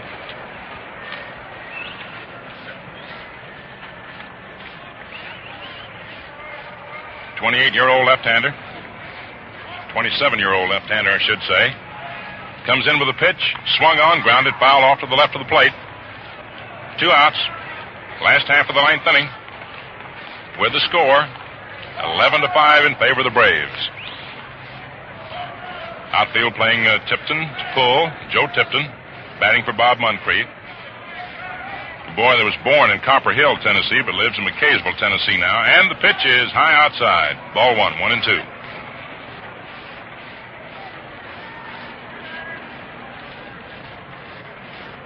Warren Spahn working rapidly. Into the windup, delivers. The pitch swung on and missed. Strike 3. And Warren Spahn winds up in a tremendous blaze of glory as he strikes out 5 of the last 6 men he faces. No runs for Cleveland. No hits. No errors. And nobody left on base. And Warren Spahn went from the 4th inning with 1 out when he came in to relieve Nelson Potter and pitched 5 2/3 innings of 1-hit ball. Your totals: the Boston Braves, 11 runs, 5, 6, 11, 12 hits, no errors, 3, 6. 6 men left on. For the Cleveland Indians, 5 runs, 6 hits, 2 errors, and 4 men left on. This was the 5th game of the 1948 World Series, which now stands Cleveland 3 victories, Boston 2. And tomorrow, Bob Lemon and Big Bill Voiselle, 2 right-handers, will battle it out at Braves Field on the banks of the Charles River in Boston. Don't forget, folks, that we'll be back on the air tomorrow afternoon at 12:45 Eastern Standard Time to report the crucial 6th game of this 1948 World Series for you, direct from Braves Field in Boston. Until then, smooth sailing, smooth shaving, and good afternoon from your host, the Gillette Safety Razor Company, Mel Allen and Jim Britt. We wish to thank the following sponsors for relinquishing their broadcast time today for the broadcast of the game just concluded. The Keeper of the Keys, William L. Sharer, John B. Kennedy, The Canary Pet Show, Your Hymnal, Blackstone the Magician, and Juvenile Jury. Blackstone the Magician will be heard one time only at 7:30 next Tuesday night. This is the Mutual Broadcasting System.